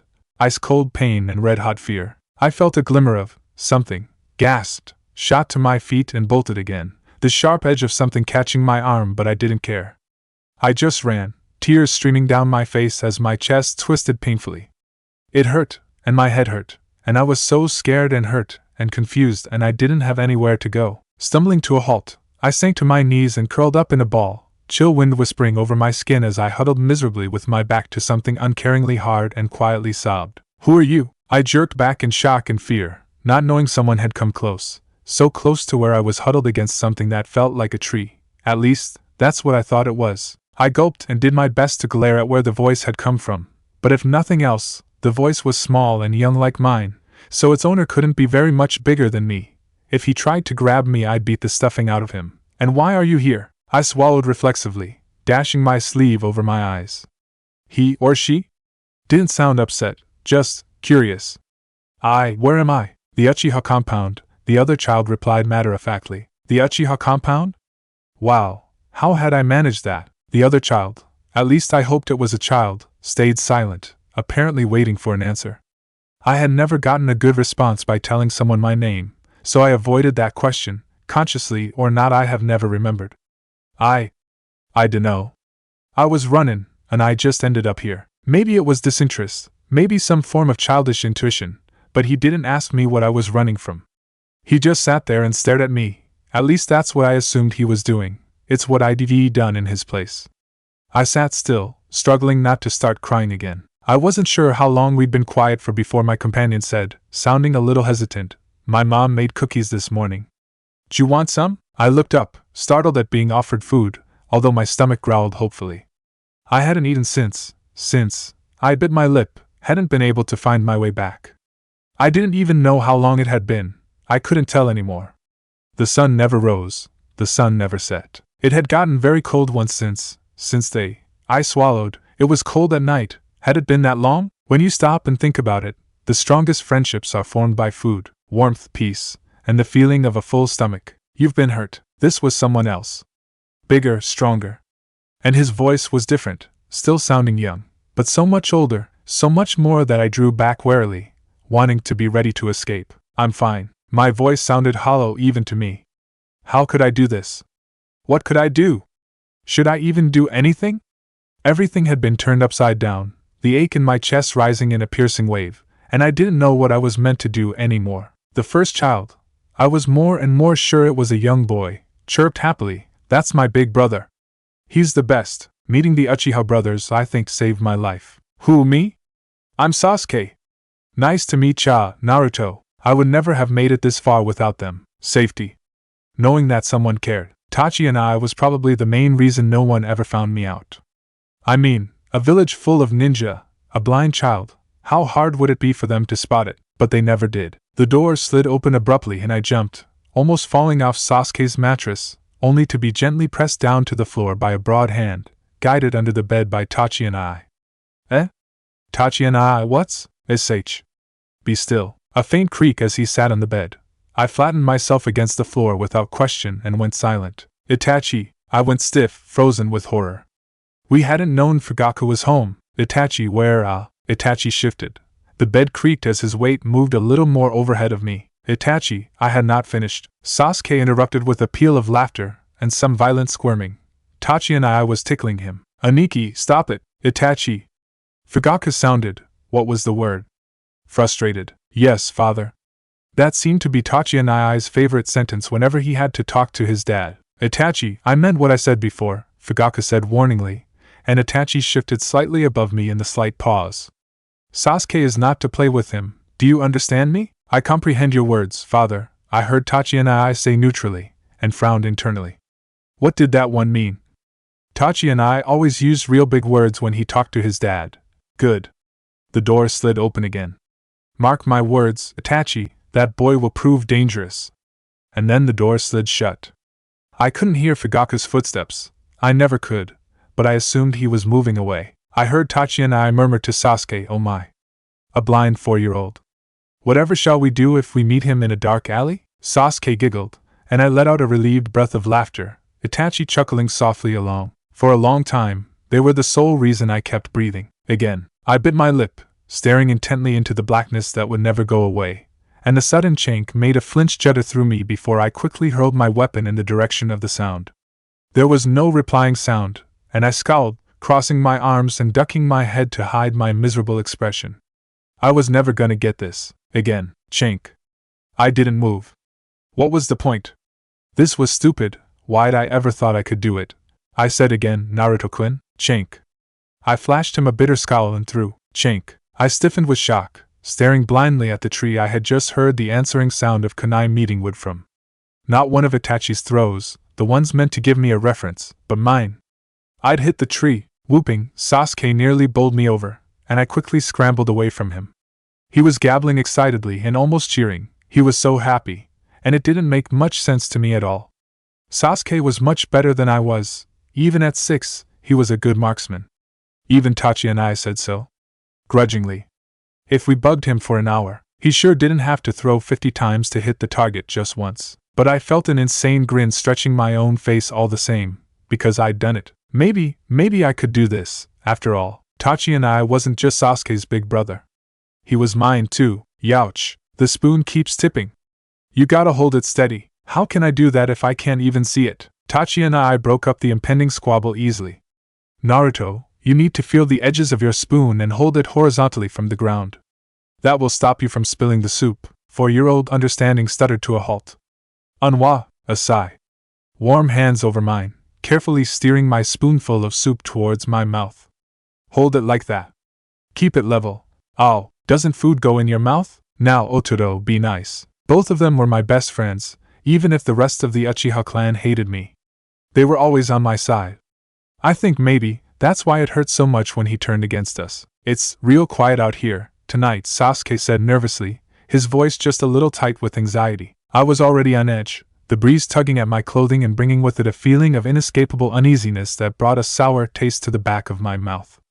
It took me too long to place the ghost of a memory the wind played with, and I swallowed, the scent bittering in my next frightened breath. Sook! I smell blood, then darkness. Cold. The smell of blood so thick and choking I'd never forget the scent again. Adrenaline flaring, sharp breaths burning, screams I never wanted to hear, and the shocked, ice-cold pain of something torn apart. I don't understand. Itachi and I-san, why did you do it? Run, Sasuke! I jerked upright with a stifled cry of pain. It took me a few minutes of frantic tugs to extricate my wrist from the tangled blankets, and my struggles had wound the sheets around my legs in a smothering cocoon that was easier to wriggle out of than unwind. Eventually, I escaped my bed linen and slipped onto the porch, cool night breeze rapidly chilling the sweat on my skin. I was trembling and gasping, air damp and cold against the back of my throat. The rough solidness of wood under my feet and palms was locking me back in the present, and the painful memories back in their box, coarse splintery ridges contours of pressure. The wind stopped tasting of blood, my ears stopped ringing with screams. I shuddered, and crumpled against the post on the corner, leaning against it for support as I fought to stop the shaking. Just a dream. Just a dream. Don't lie to yourself, you little fool. I shuddered again, mind ringing with the remembered cutting words, and almost missed the soft scrape of the door behind me opening again. Naruto? I relaxed once more, closing my eyes and looking away from where he had just slipped outside.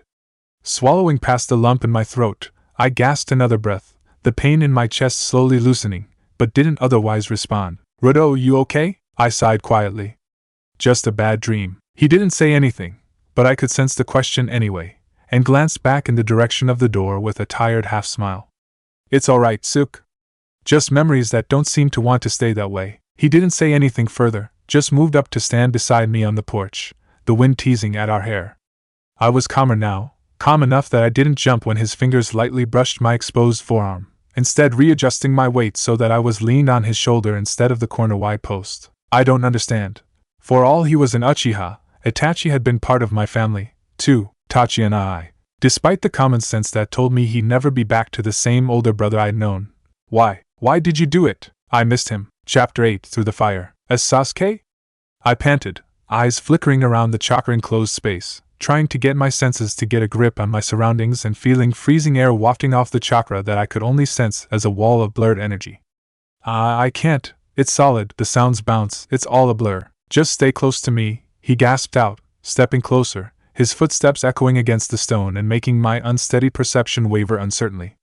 I couldn't pin down where I was or where our enemy was, couldn't even tell how big the dome was. It was disconcerting, more even than stepping blindly onto a road I didn't know, and I moved until I stood close at Sasuke's heels, straining my ears to try and hear something, anything, that would help. How had things gotten so bad this quickly?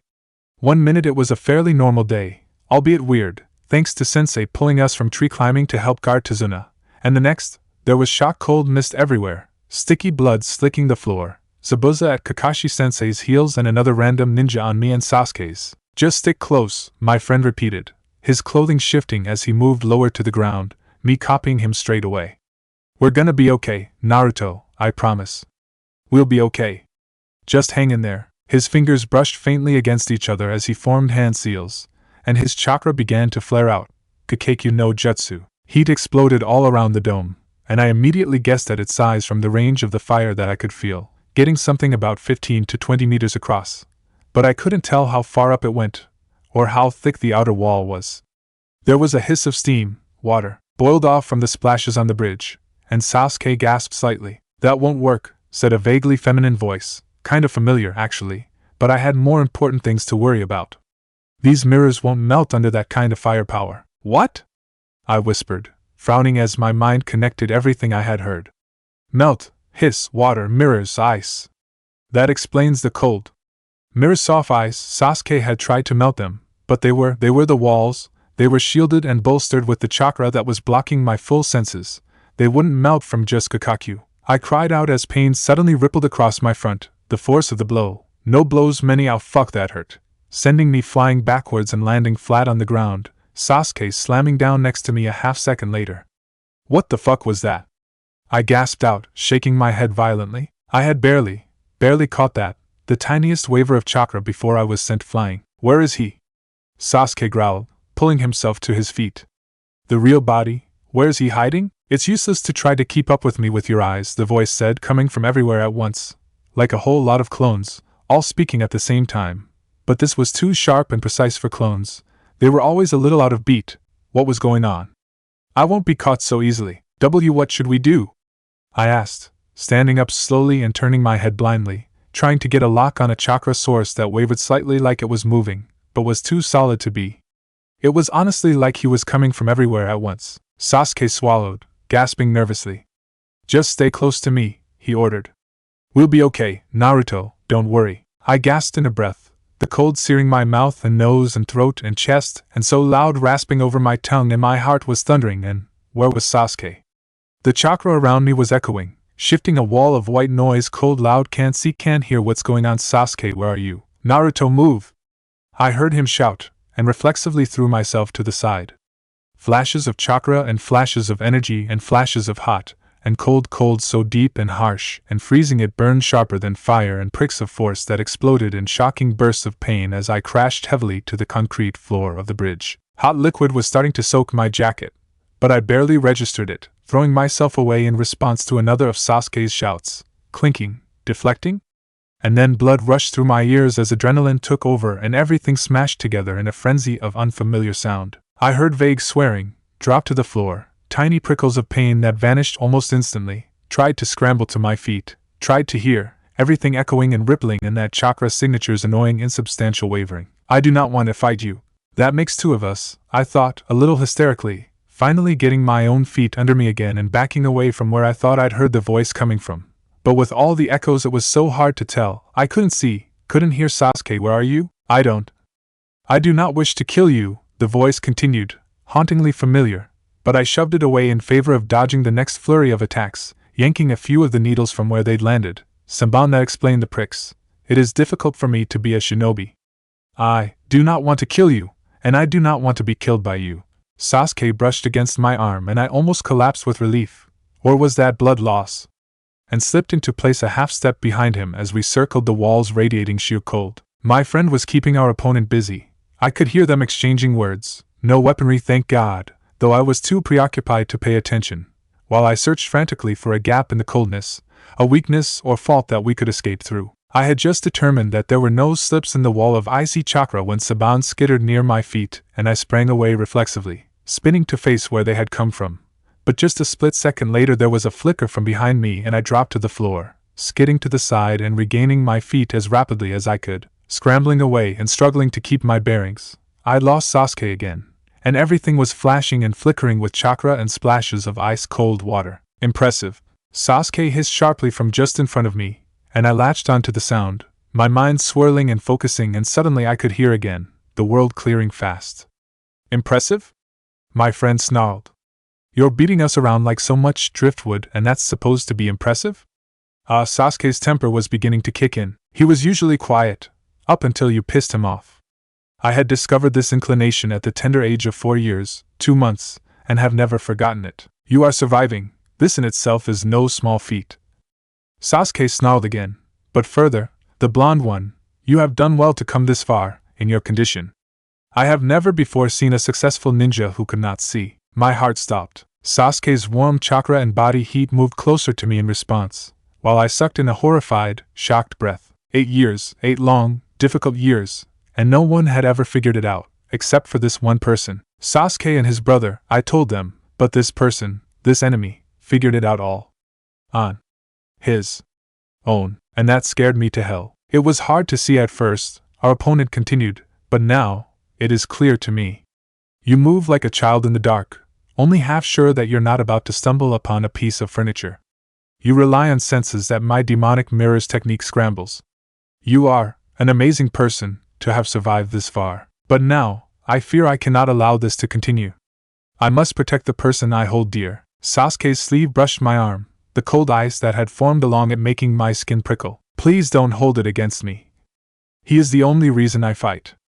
I fight for the sake of his dream, because I want to make that dream a reality. His dream is my own. And for the sake of that dream, I will kill my heart and become a true shinobi. If I must, I will kill you. Oh fuck, I muttered, and then bolted on Sasuke's heels, zigzagging closer and away in a mad attempt to throw off the ice user. Stabbing pain in my back and shoulders told me it wasn't working, but it wasn't as frequent as before, even as I slipped and skidded on half-melted ice and very nearly lost my balance. Then I really did lose my balance as someone screamed, "Was that Sakura?" Sasuke murmured from above and to the left of where I was sprawled on the ground. "It sounded like Inari's mother, actually," I said, lifting my head. "Nah, it's just echoing funny. Sensei left shadow clones to watch the house, you told me." "It's gotta be Sakura." A smattering of needle pricks across my shoulder blades reminded me that sitting still and gossiping wasn't smart. I heaved myself upright, wondering how much more of this we could take. Sasuke was doing something now. I didn't know what. He was shouting, there was heat, his chakra was surging, oh. He was breathing fire again. I felt panic climbing up my throat as I realized how out of touch I was, how the mirrors and the revelation that this person knew my secret was affecting me. It was just like several days earlier, when I had gotten lost in the sound of the ocean, only 100,000 times worse, because this time as I floundered, I could still perceive enough to know that Sasuke and I were in great danger, that Sasuke was getting hurt. Something connected solidly with my shoulder and I went flying to the left, landing hard and rolling several times. Sasuke gave a grunt that hid pain and, with another wave of crackling heat and flickering chakra, shot off another stream of fire. From the direction the noises were coming in, I guessed he was standing directly where I had been. It took a moment for my scrambled mind to connect the dots, and I pulled myself together and focused just on doing that, clinging to the single lifeline I had keeping me from slipping into the suffocating darkness that always lingered around me. My breath caught when I realized Sasuke had shoved me aside, out of the way of an attack, and had taken the blow himself as a consequence. I could hear the echoing voice of our enemy, hear him speaking to Sasuke, something about precious people, and for some reason, the phrase tugged at a string in my memory. I shook the feeling aside. It was unimportant. I focused on my senses, closing my eyes uselessly to give me a sort of psychological aid, a trick I had learned a long time ago from a teenager I had thought of as a brother. Okay. I was on my stomach on the wet ground, the wooden planks of the half-finished bridge cold underneath me. Sasuke was off to my right and a little behind me, fending off an attack that seemed to come from all sides at once. Though whether that was true or I just couldn't pinpoint its origin, I had no idea. To my left, I could sense a wall of some kind, blocking airflow and radiating cold. The ice, part of the ice dome the enemy had created. I was near the edge of the dome. No one's eyes were on me. I could get out. Not taking a single second to think it through further, I acted on the impulse, jerking my legs up underneath me and dashing for the small gap I knew there had to be right there, because there was a slight breeze and air didn't flow through ice. If I managed to slip out of this bastard's ring of icy doom, I might be able to attack from outside, or at least drag Sensei's arse over here to rescue us. Wasn't that his job anyway? I had barely gone 2 steps before something collided solidly with my stomach and carried me backwards a few yards. Someone moving fast had got me a good one in the gut. The someone disappeared, but not before I caught a whiff of the gentle scent of soap and herbs hanging around the attacker. I was so shocked I went limp and forgot to line up a landing. "Don't think I have forgotten you, little one," the feminine voice of our tormentor said. "There is no escape from this place." I heard Sasuke skid through a puddle on the ground just in time to throw up his arms and catch me, and we both tumbled over in a tangled heap as he was unable to absorb the shock of my fall. "Idiot!" he shouted, probably more out of fear and habit than any real urge to insult me. "You moron, dope!" I wasn't listening. I was too busy staring sightlessly up in the vague direction of where I last knew our enemy to be. "You!" I gasped. "The girl from the woods." "What?" Sasuke hissed sharply. "Oh yeah, I hadn't told him about her, whoops," but the girl just chuckled. "Was it just me, or did she sound sad?" "I am male, little one, no," he said gently. "But yes, I met you in the woods. My name is Haku." "How did you recognize me?" "You smell," I grumbled, shoving Sasuke's arm off my midriff and clambering to my feet. "What the hell is your deal? You seem nice enough then." There was a long pause, before Haku answered softly. "I am sorry," he said, his words heavy in the frigid air. "I must end this now. My precious person is in danger.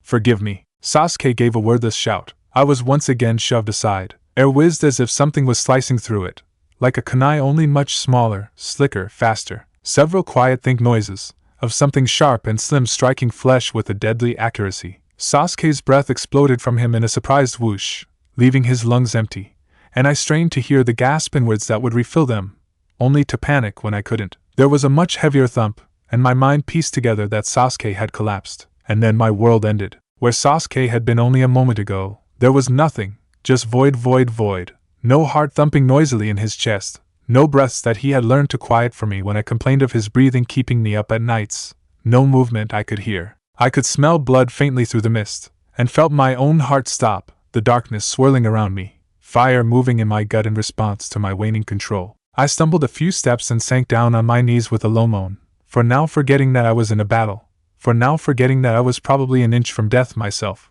forgetting that Sensei and Sakura were still out there. Nothing else mattered right then. I buried my hands in Sasuke's shirt, fumbling a little as I underestimated where he was lying, feeling desperately for any sign of life. There was nothing.